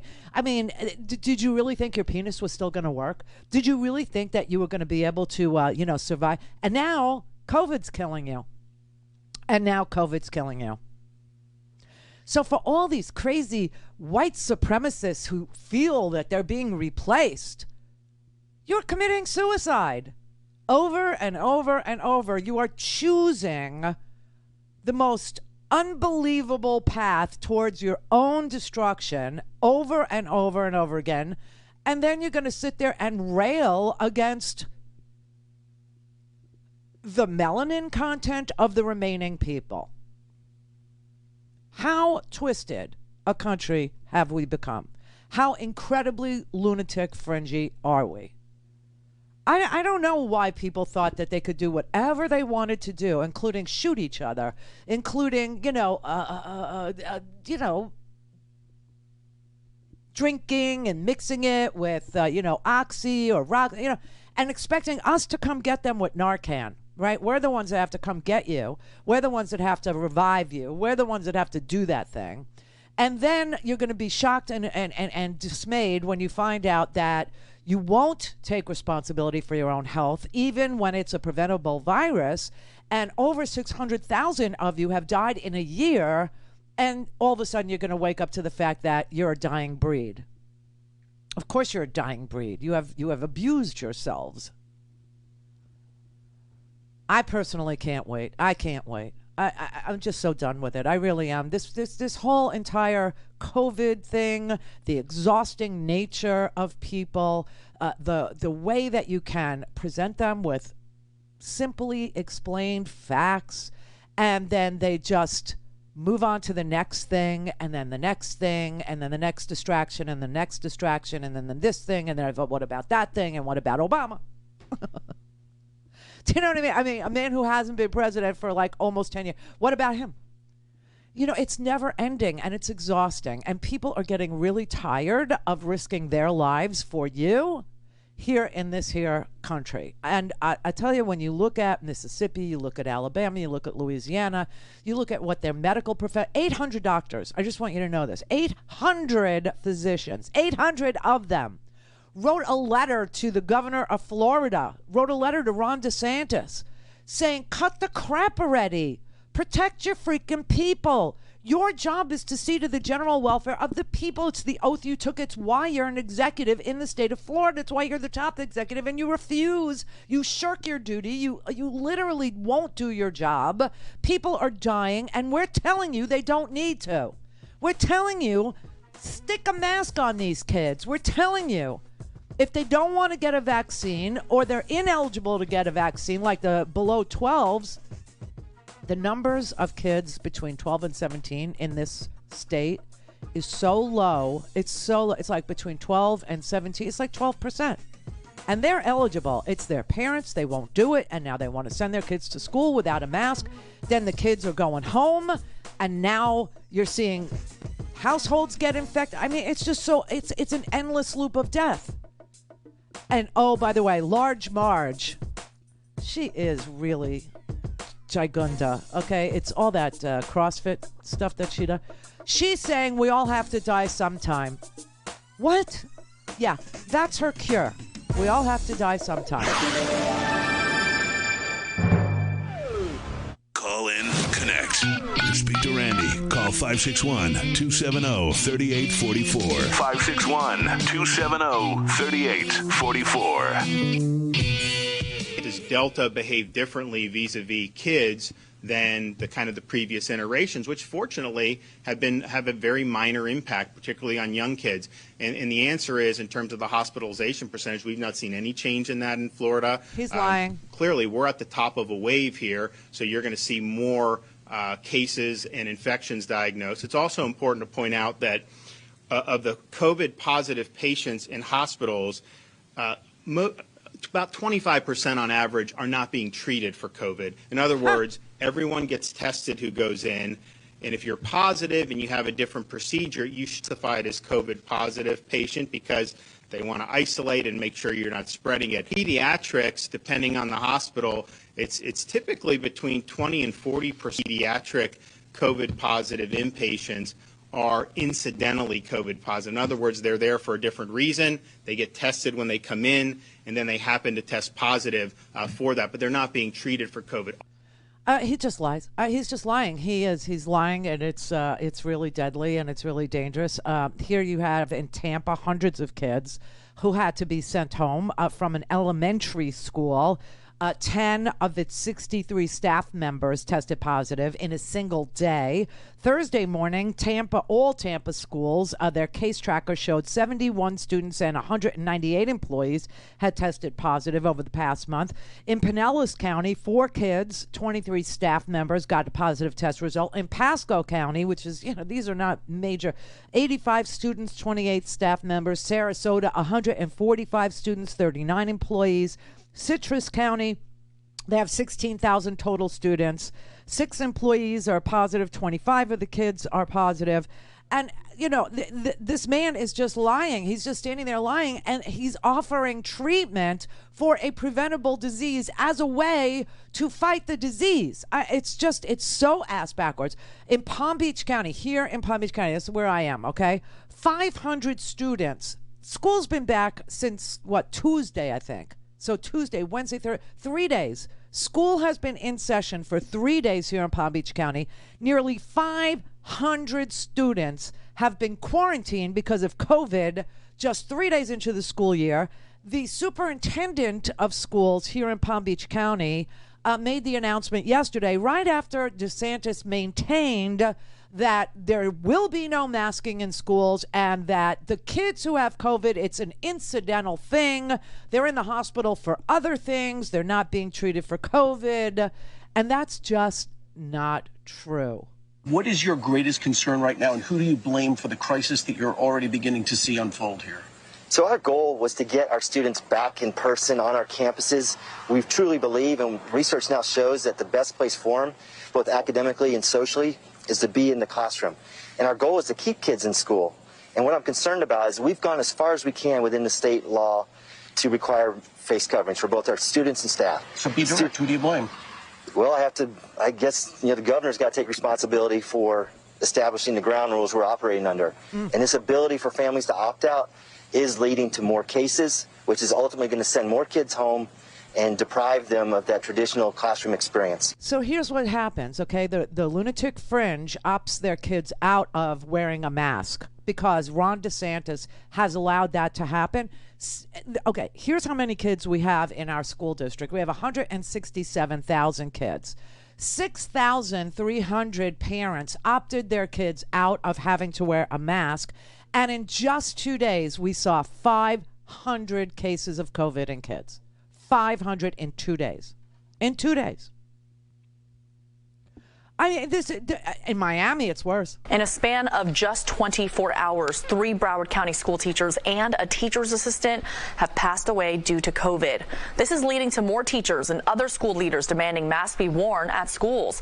Also joining them in this plea are local doctors. So far, more than 800 Florida doctors have sent a letter to the governor demanding he repeal the anti-mask order. 800 doctors. But he knows better. He knows better. Just like Mike Lindell is suddenly a computer scientist, and he understood the gibberish that he was scrolling on his screen to claim that the Chi-Coms with thermometers had hacked into Dominion machines that were not connected to the internet and flipped votes from Trump to Biden. He was so sure of the confidence with which people who know nothing spew their information, their false disinformation, is just almost stunning. Strong and wrong seems to be the posture that the con men in the conservative party are, exuding. Strong and wrong. Always strong, always wrong. Always wrong. And now you can't afford to be wrong because the children are getting sick. They're suffering. Some of them will have long COVID. Others of them will not. Some will have no symptoms and long COVID. Some of them will have no symptoms and be fine. Why do we even want to see those numbers when it's totally preventable? Monoclonal antibodies in mobile laboratories? What are we, Iraq? Oh my God. It's just so unbelievable. It's an amazing... This is Anna Fusco. She is the president of the Broward school teachers. Yesterday, I got reported on 4 employees that passed away in Broward County. 2 at one school, 1 at another, and 1 another. So we had 3 teachers, and 1 of our support professionals passed away from COVID. I'm so sorry, Anna. It is. It was a sad day for 3 schools because our teachers walked back on campus with their principals. And they got the news from their families that they wouldn't be reporting because that they passed away from COVID. So I do know one of the teachers that contracted COVID was not vaccinated. I do not have the data or the information on the others. So now we found out that 3 of the 4, we don't know about the 4th yet, but 3 of the 4 teachers who died of COVID were not vaccinated. We're waiting to get the information on the 4th that died. 15% of all new infections nationwide are in our children. And the rate of vaccination among our children is so freaking low because of lunatic, fringy people who just don't trust science, don't trust government. They don't trust anything. They don't trust anybody except for Marjorie Taylor Greene and Donald Trump. I mean, it's just the sickest thing. So what do we have here? We have 12% of 12 to 15-year-olds vaccinated. 12% of 12 to 15-year-olds, they are eligible for vaccines, right? And between 16 and 17 years of age, 17% of them are vaccinated. These are the kids that are going to school. Now, the 12 and unders aren't eligible yet, and they are depending on us, the herd, to protect them. And we're not doing it. So don't ever tell me you'll take a bullet for your kid, because you won't even take a shot for your kid. You won't even allow your kid to get a shot, even though your kid has been vaccinated 1 million times. Yes, 1 million is the correct number. 1 million times. I joke.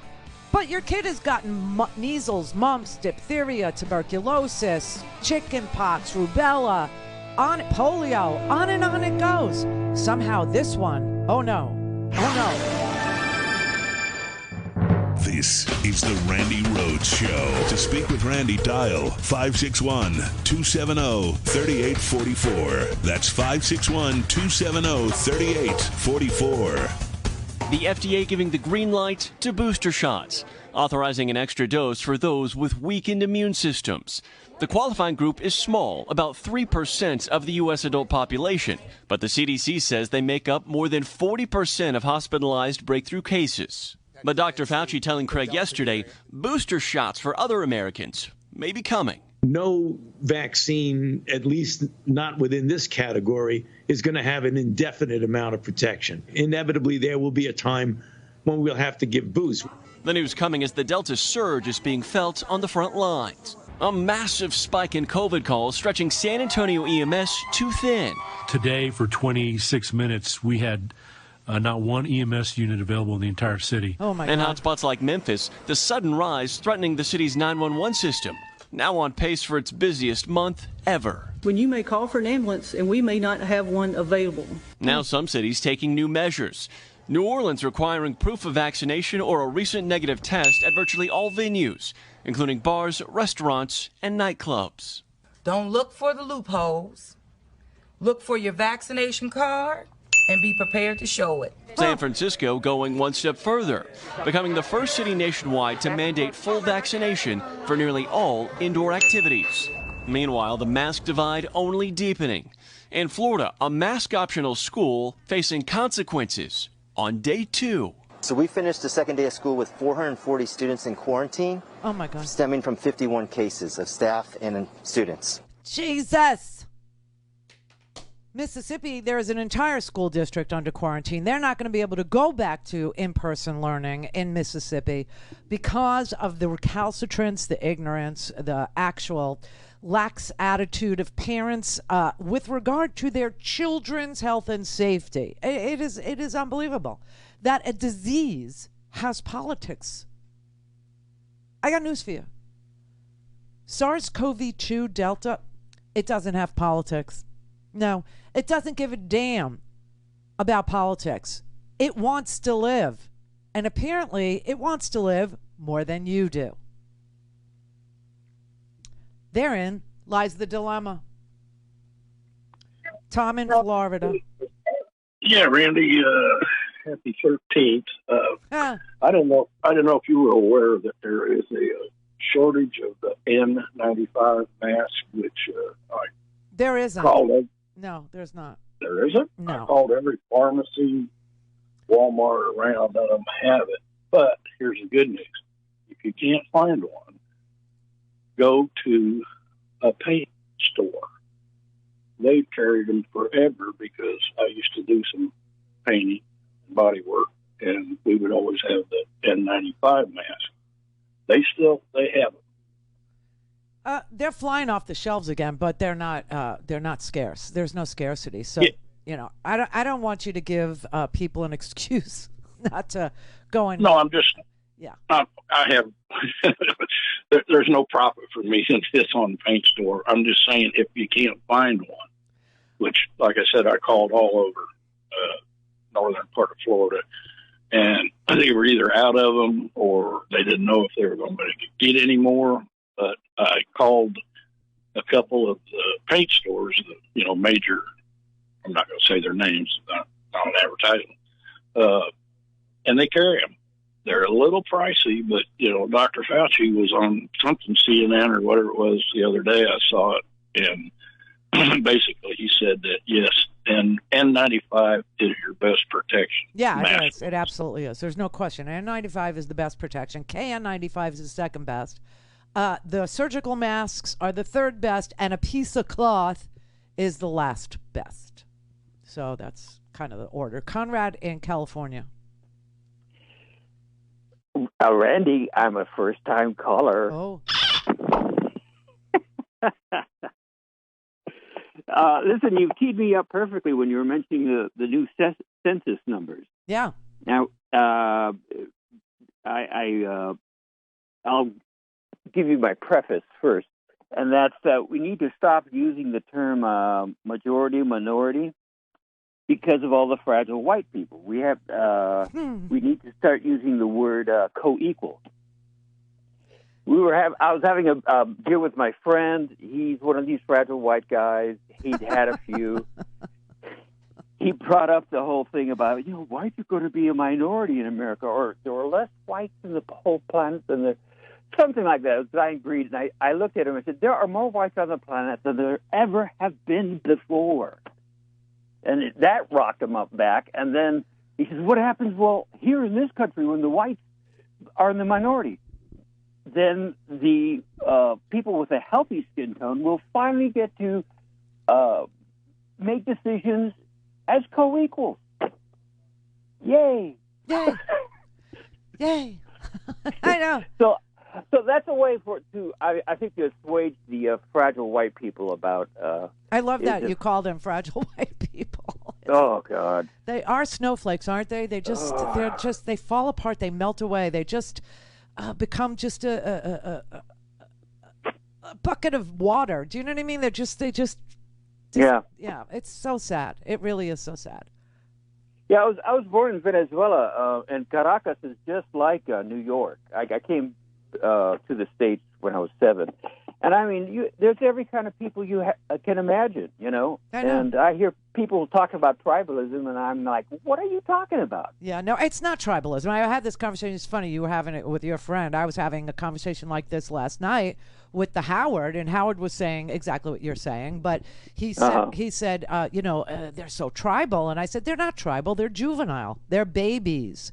Their brains operate at the same level as a 2-year-old. Okay, they can't help themselves. They can't figure their way out of the bathroom. They can't figure out how to pull their pants up anymore. They've just lost the ability to comprehend what they read. So, it's not tribal. Tribal makes them sound strong, like they're part of some. They're just babies. They're juvenile. They're idiots. And when you have babies protecting the lives of babies, this is what it looks like. Yeah. I mean, it's an amazing thing. It truly is a lack of comprehension and a lack of being able to figure out the world around you. And it's not tribal. It's simply they're lost. They're lost. They just never matured. Their brains didn't grow. And I'm starting to think that it's either malnutrition at a young age, which we were talking about yesterday. By the way, ever since we did the child tax credit, the $300 for kids under the age of 6 and the $250 for kids under the age of 18, hunger in this country has decreased by 25%, and it's only been one round. It's only been 1 month. But it's the difference between not wanting to feed your kids and not being able to feed your kids. These people are choosing death. They are choosing to let their kids get sick. And there's something very, very juvenile about saying that my belief in Donald Trump is paramount to my children's health and well-being. Okay, there's a difference between people who voted for Donald Trump and said, all right, I just wanted to try something different. It didn't work out. Move along. Nothing to see here. Yeah, they're wrong about the nothing to see here because it's the gift that keeps on giving. But with the big lie and the voter suppression efforts, etc., and I think, smart people know that. But it's the difference between those people that said, let's just try something different, and the people who are willing to die for him. I mean, it's just because either they ate lead paint as a child, or they were malnourished as a child, or they're alcohol or drug addled at this point in their lives by, over drinking, over snorting, over shooting, over medicating with some damn thing that grows from poppies. You know what I mean? I can't even explain. It's like, used to be religion was the opioid of the masses. Now guess what? Opioids are the opioid of the masses. How did you think that you were going to be, survival of the fittest being what it is and all, and Darwinism being what it is and all? How did you think that you could naturally select to kill yourself and somehow maintain your majority? I don't even understand it. I don't know what they thought was going to come of all this, but now you can see what's come of all this. And I personally can't wait to have somebody else in charge, somebody else drawing the maps, somebody else organizing elections, free and fair ones, somebody else legislating what the justice system needs to be, because white people have failed miserably on every score, on every category on the scorecard. Just miserable. And now they're taking us with them? No, I don't think so. They're taking their children with them. That's frightening enough. Frightening enough. And where is Donald Trump with his vaccine? Why doesn't he say something?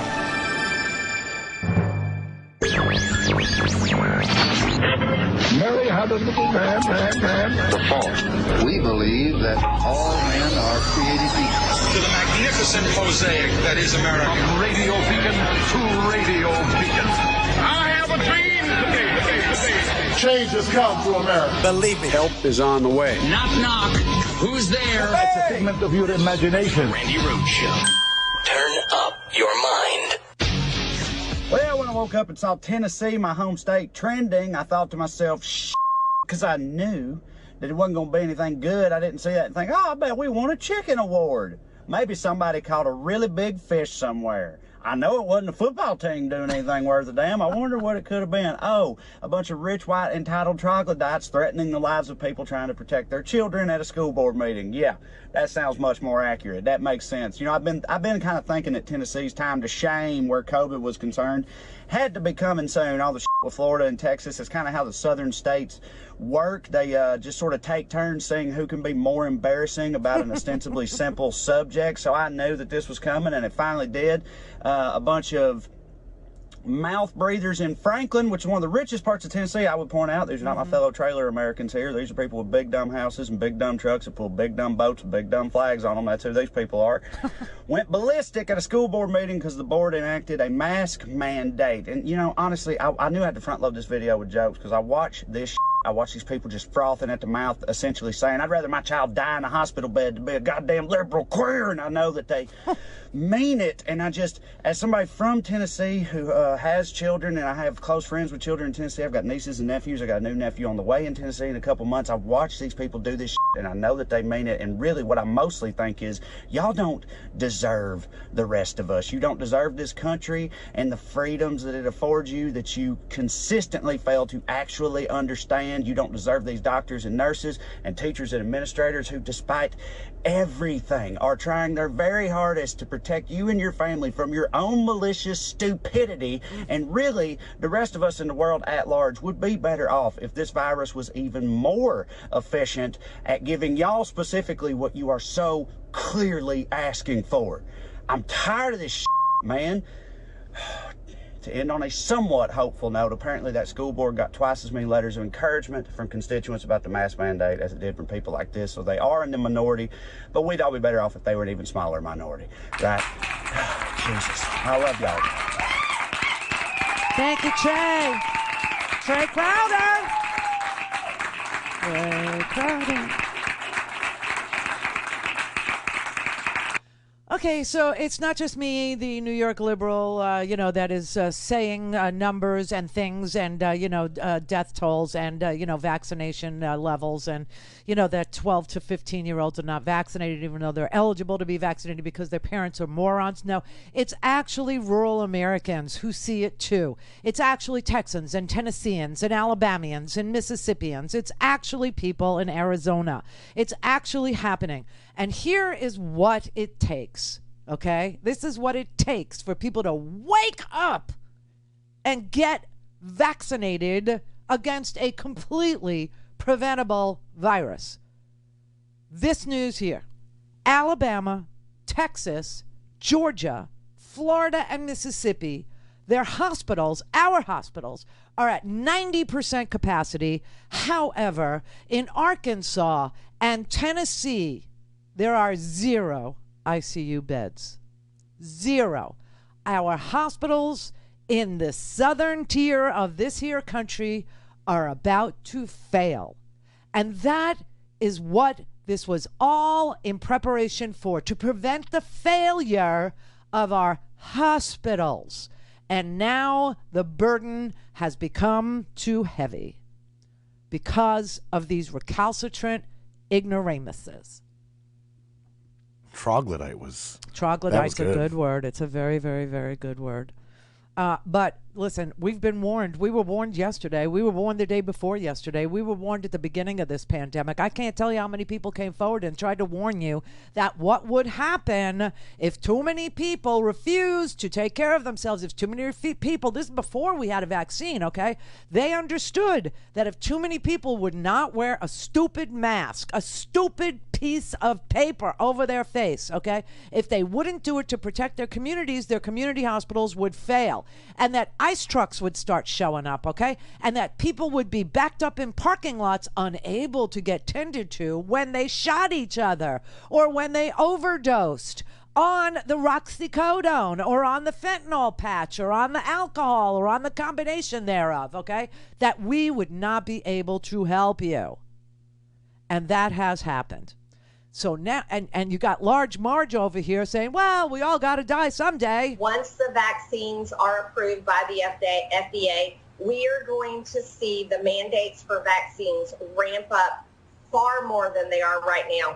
They're going to be mandated, and I fear they'll become law in some cities and some states. Biden would love to make it the law of the land, and I think that's completely wrong. Again, I'm not anti-vax. I am completely for people being allowed to make choices, medical choices for themselves and their families. And I don't think the FDA should approve a vaccine that it doesn't seem to be that effective, especially with COVID-19 raging all over the country. At least that's what the media tells us every single day. But I've talked to local hospitals here in my district and here in my state. Yes, the waiting rooms get full, but guess what? The waiting rooms are full of all kinds of things, not just COVID, some, car accidents, trauma, other illnesses, cancer, and so forth. But they're seeing about 30% of those numbers being COVID cases. So while the news tries to tell us the hospitals are slam-packed with COVID, that's just not the case. Everyone needs to get back down to common sense and remember that, we're human. We can't live forever. We are going to catch all kinds of diseases and illnesses and other viruses, and we get hurt sometimes. She's a sick freak. Okay, first of all, the government can mandate vaccines. They do mandate vaccines, and we've been doing it since 1777. I told you about George Washington mandating that his Continental Army get vaccinated against smallpox. In 1905, there was a case about whether or not Massachusetts school children had to get vaccinated in order to go to school, and the Supreme Court said, yeah, they do. There is a community right to self-defense against a pathogen, and if there is a tool in the toolkit, then it ought to be deployed for the benefit of the many, to see to the general welfare of the people. 1922, another case, yes. And your kid cannot go to school in almost every school district I believe it's every school district in this here country that says that your child must be vaccinated against polio. Your child has to be vaccinated against rubella and measles and mumps and chickenpox. I mean, where in the world do they get this crap? Why do they do this? Why are they bottom feeding and trolling people with fake and false information and a completely made up history of the United States of America? I don't know why they do it. I don't know. I guess she sees the money rolling in. They all do, preying on the stupidity of the population, and they see an opportunity and they're going to take it. It's really sick and twisted. But I have to tell you that yesterday, Dr. Alan Jones at the University of Mississippi Medical Center, he tried to stand on the stage yesterday and tell you the hospitals are going to fail here. They're going to fail. Since the pandemic, I think the thing that hospitals have feared the most is just total failure of the hospital system.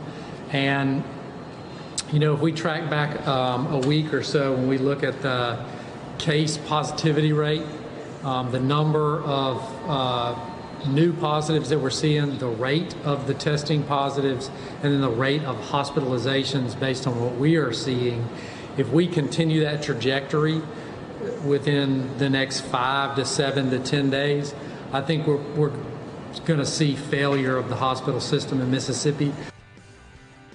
Great. I mean, great. And it's happening. It is happening. And so when she says, well, we're all going to die. Yeah, but not today. Well, we're all going to die. Yeah, but you don't have to die in a parking lot. Yeah, we're all going to die. Yeah, but you don't have to die from a preventable disease. It's all about money. Fundraising. All things Randi at RandiRhodes.com. Go for launch. Speaking truth to power, the Randi Rhodes Show. More than 10,000 Texans are in the hospital now fighting COVID-19. In Dallas, we have 0 ICU beds left for children. Oh, God. That means if your child's in a car wreck, if your child has a congenital heart defect or something, needs an ICU bed, or more likely, if they have COVID, need an ICU bed, we don't have one. Your child will wait for another child to die. At one hospital in Tennessee, no beds. There are no beds, says the chief medical officer.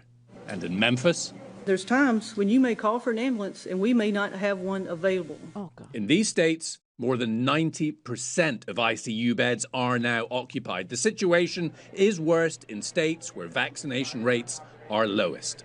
In Mississippi, just 36% are fully vaccinated. Almost 8,000 Mississippians have died from COVID. Wow.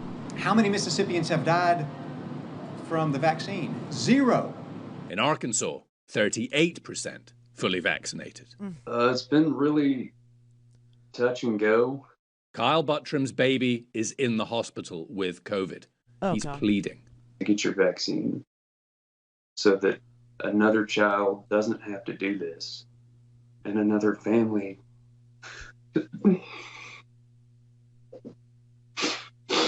doesn't have to send their kid away. You people who are refusing to get vaccinated or wear a mask or even get tested, there's something really wrong with you. You need help. You need to go to Talkspace and find some therapy, because 0 people have died from this vaccine. And over 620,000 Americans have died from this disease. It is preventable.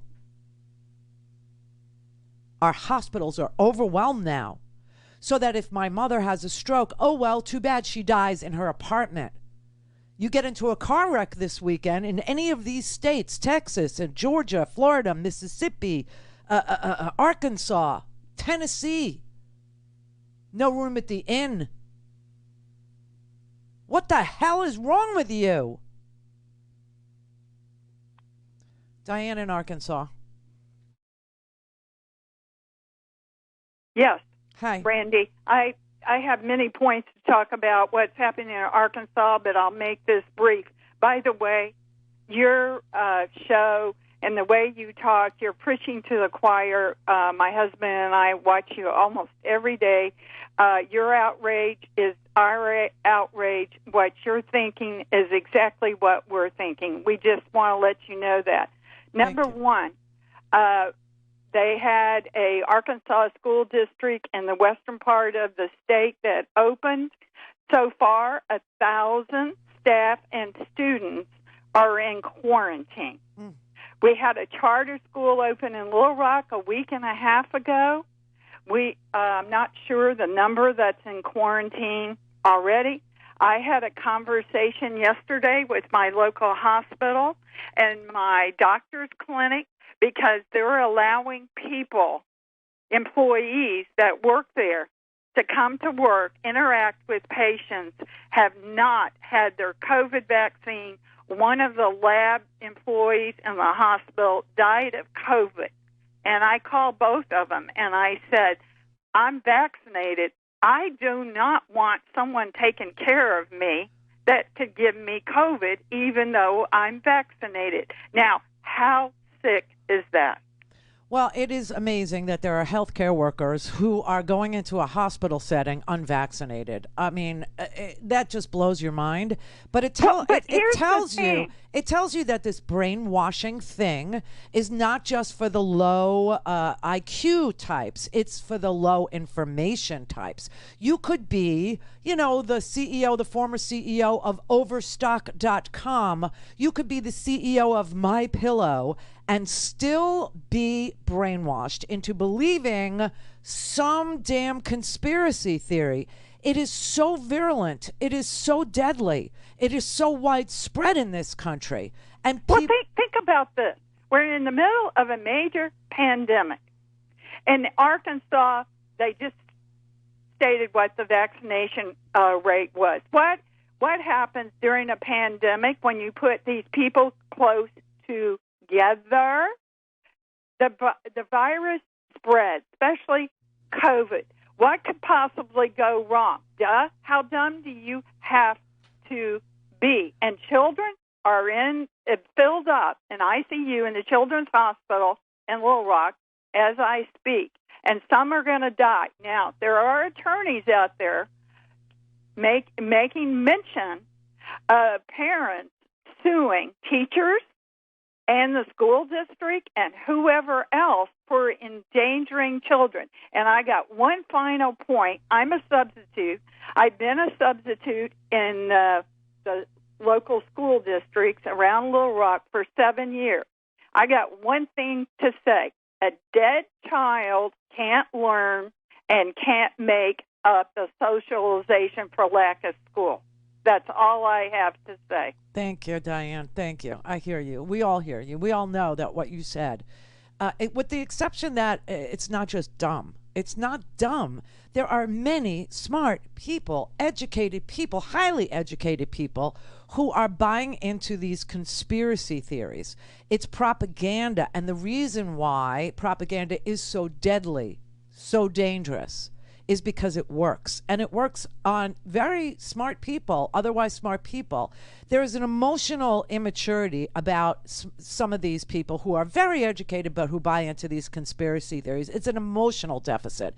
It isn't a inability to decipher math or to read or no. It's wanting to believe that something bigger than you is in control of the outcome before you do anything, or no matter what you do.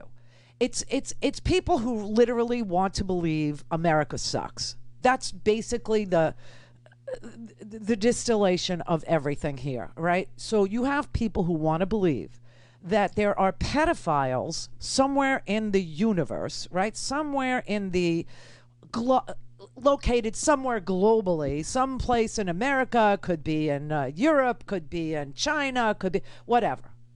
But that there's this cabal of these people who are so ill-willed and so willing to kill that they are controlling the outcome no matter what you do.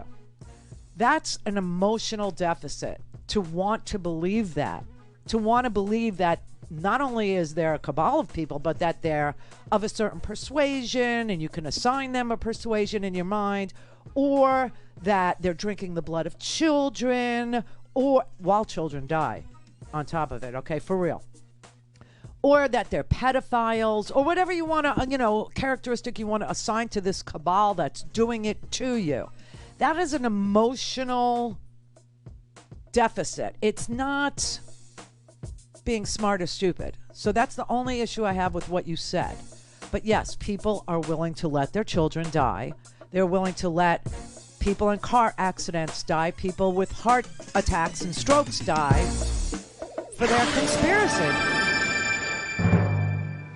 Call in, connect. To speak to Randi, call 561-270-3844. 561-270-3844. Let's talk about pregnant people. The CDC has some new guidance based on some new data that found that there's no increased risk for people who are pregnant to get the vaccine. What do you say to people who still may be hesitant about this? They may still be worried. Well, the data are really very, very strong, Glad. If you look at the tens and tens of thousands of pregnant women who have gotten vaccinated, there's no safety signal of concern at all. Balance that against the fact that we absolutely know that when pregnant women who are unvaccinated, when those individuals get infected with SARS-CoV-2 and get COVID-19, it is very detrimental not only to the woman herself, but to the fetus. So that's the reason why the recommendation has gone from could get vaccinated to should get vaccinated. Oh! Okay, pregnant women, women trying to get pregnant, please get the vaccine. One of our close family friends was one of those who was trying to get pregnant, and she didn't want to get the vaccine, We all just glommed up. Wait, I mean, no. You know what it took? Her husband got COVID bad. Really bad. Her husband had to be alone in the apartment without her. She had to go live with her mother. Finally got vaccinated. Yay! Another couple friend of mine, okay, both of them, husband, wife, believed everything they read on Facebook. Everything they read on Facebook. That's where they were getting their medical information from. Trumpers. And he's in the ER and she's at home unable to lift her head off the pillow. I mean, just this week alone, I learned of like 6 people in my orbit that got COVID badly. Pneumonia, one in the ER, another one has to isolate all by themselves. I mean, it's just, it's an amazing phenom. And still, no vaccine. No vaccine. One of my friends, I won't even tell you who, you don't know her anyway, but one of my friends refused to get the vaccine. She's a Trumper, so's her husband. And they absolutely, positively believed everything that they were reading on Facebook. That is where they were getting their information about everything from. They refused to get vaccinated. They are my age, okay, which is not a great time to say no to a vaccination that prevents a disease that affects your lungs, you know. She got vaccinated, but doesn't want me to tell anybody that she got vaccinated. Know why? Outside of our little group, peer pressure. In her other group, peer pressure. You're talking about women and men in their late 50s, early 60s succumbing to peer pressure to the point where they might get vaccinated, but they don't want you to tell anybody that they got vaccinated because of the peer pressure. What kind of lunatic? That's what I'm saying. And these are professional people. These are people that literally are professionals. They're great at what they do. They're good human beings. I mean, they're wonderful friends. But they are so vulnerable to peer pressure. They're vulnerable to this conspiracy crap. They're vulnerable to the Facebook social media crap. It literally infected their ability to be mature grown-ups, unafraid of peer pressure, unafraid to actually get information on their own and take care of their own health, their own families. That's how devastatingly good propaganda is. And what is the object here? Well, for the people who are already in positions of power, be they Congress members, senators, be they, state legislators, state senators, governors, for them it's a money game. For them it's a grift. For them it's a fundraising tool, okay? The ones of those who are doing it, to each other, that are doing it and they're not trying to raise money off of it, are either trying to make money off of your suffering on the back end or are emotionally immature. And it's really kind of that simple. And then there's this small little sliver of people who are doing it because they believe in fascism. What is fascism? It's minority rule. That's what basically fascism is. And they think that through minority rule and things that actually create a situation where the minority can rule, like gerrymandering or cheating at elections, suppressing the elections, subverting elections, things like that, we could get fascism in this country. And even though white people are clearly going to be either co-equal managers of this country, as the caller said, or slightly less than co-equal in numbers to people who aren't perfectly lily white, they believe that in the minority, they can still rule over the majority. That's pure fascism. Now that is the white supremacist portion of this crowd, but it isn't everybody. And I know this because it's happening to so many people around me. Part of that is because I live in Florida. The other part is because of social media. The other part of it is because of things people read or things people are told by people who are getting their information from social media, and they want to believe it because they don't want to argue. They don't. Now, either it's a passive-aggressive personality where they're afraid of the conflict, or it's just immaturity and they're willing to go along to get along, and they don't want to, be bullied in school or whatever it is. But some people just never grew up. Some people just didn't. And it really doesn't mean that they're not smart. It means that they're emotionally operating at an emotional deficit. And it's sad because it's going to kill them or their kids. Jack in Vermont. You're being too kind when you say that they're smart. There are a lot of smart people that are doing this. Yeah, I know, but I can't get there with the smart people thing. But I think it's very, you do a hell of a job. And I just have a couple of things. I look at the pandemic and global warming, all these fires, and how close we're coming to maybe no return in a lot of areas with global warming. And I look at it as it's like a perfect storm. Which one's going to get us first? I mean, the way they're acting in this country. COVID will get you first. It's the immediate threat. Yes, it is. Yeah, no, I know it will. I just look at it and both like of those situations are preventable. So there's my sunny optimism yet again. But let's not kid ourselves. There are school teachers who won't get vaccinated. Now, they have degrees, okay? They're very smart people. They went much further in school than I did. You have nurses that won't get vaccinated. You have doctors that won't get vaccinated. They're smart people. Understand the real situation. This is the Randi Rhodes Show. To speak with Randi, dial 561-270-3844. That's 561-270-3844. Wow, it's the last segment on a Friday. That went so freaking fast. All right, Catherine in Maryland. Hi. Hi, Randy. Hey. I was my jaw was just agape with that clip that you showed of DeSantis in his press conference, the number of lies that came out of his mouth. And I'm wondering, in light of this insider trading thing with Rand Paul and the remdesivir, whatever you call it, I'm wondering if DeSantis has stock in that as well. And is he required as governor to disclose his... Yes, he is. And, I don't know at this point if he does own some sort of a stake in Regeneron.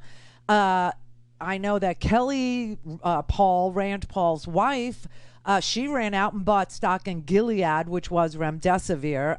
And who knows if they're trying to make money on the back end of a disgusting disease that could be prevented. I don't know. But it was bizarre that he stood up at a press conference yesterday, Ron DeSantis did in Florida, and didn't acknowledge that hospitals are packed, didn't acknowledge the number of children who are being hospitalized with this preventable freaking virus, but instead told people that he's going to deploy mobile laboratories of Regeneron in order to... I couldn't believe it. I couldn't believe it. It's like the Twilight Zone. Yeah. I really thought after we got rid of Trump, things would calm down. We'd get back to normal. And we're back to March and April of 2020, when this was all going on in New York. Yeah. And then Marjorie Taylor, the hypocrisy of them saying, we want individuals to make their own decisions, medical decisions for themselves and their families, except when it comes to pregnant women whose fetuses never endangered anyone. So let me explain this again, okay? I'm going to just give you a little explanation about the My Body, My Choice crowd. Again, If I decide that I'm pregnant and I can't, I just physically can't, I emotionally can't, I financially can't, I don't want to, whatever. Whether or not I keep my pregnancy has absolutely no bearing on your well-being. Zero. My body, my choice. Zero impact on you. However, in the middle of a pandemic, you refusing to vaccinate yourself against something that is endangering others, that is not a my body, my choice moment. That is endangering others. The Supreme Court has ruled about that previously in 1905 and again in 1922.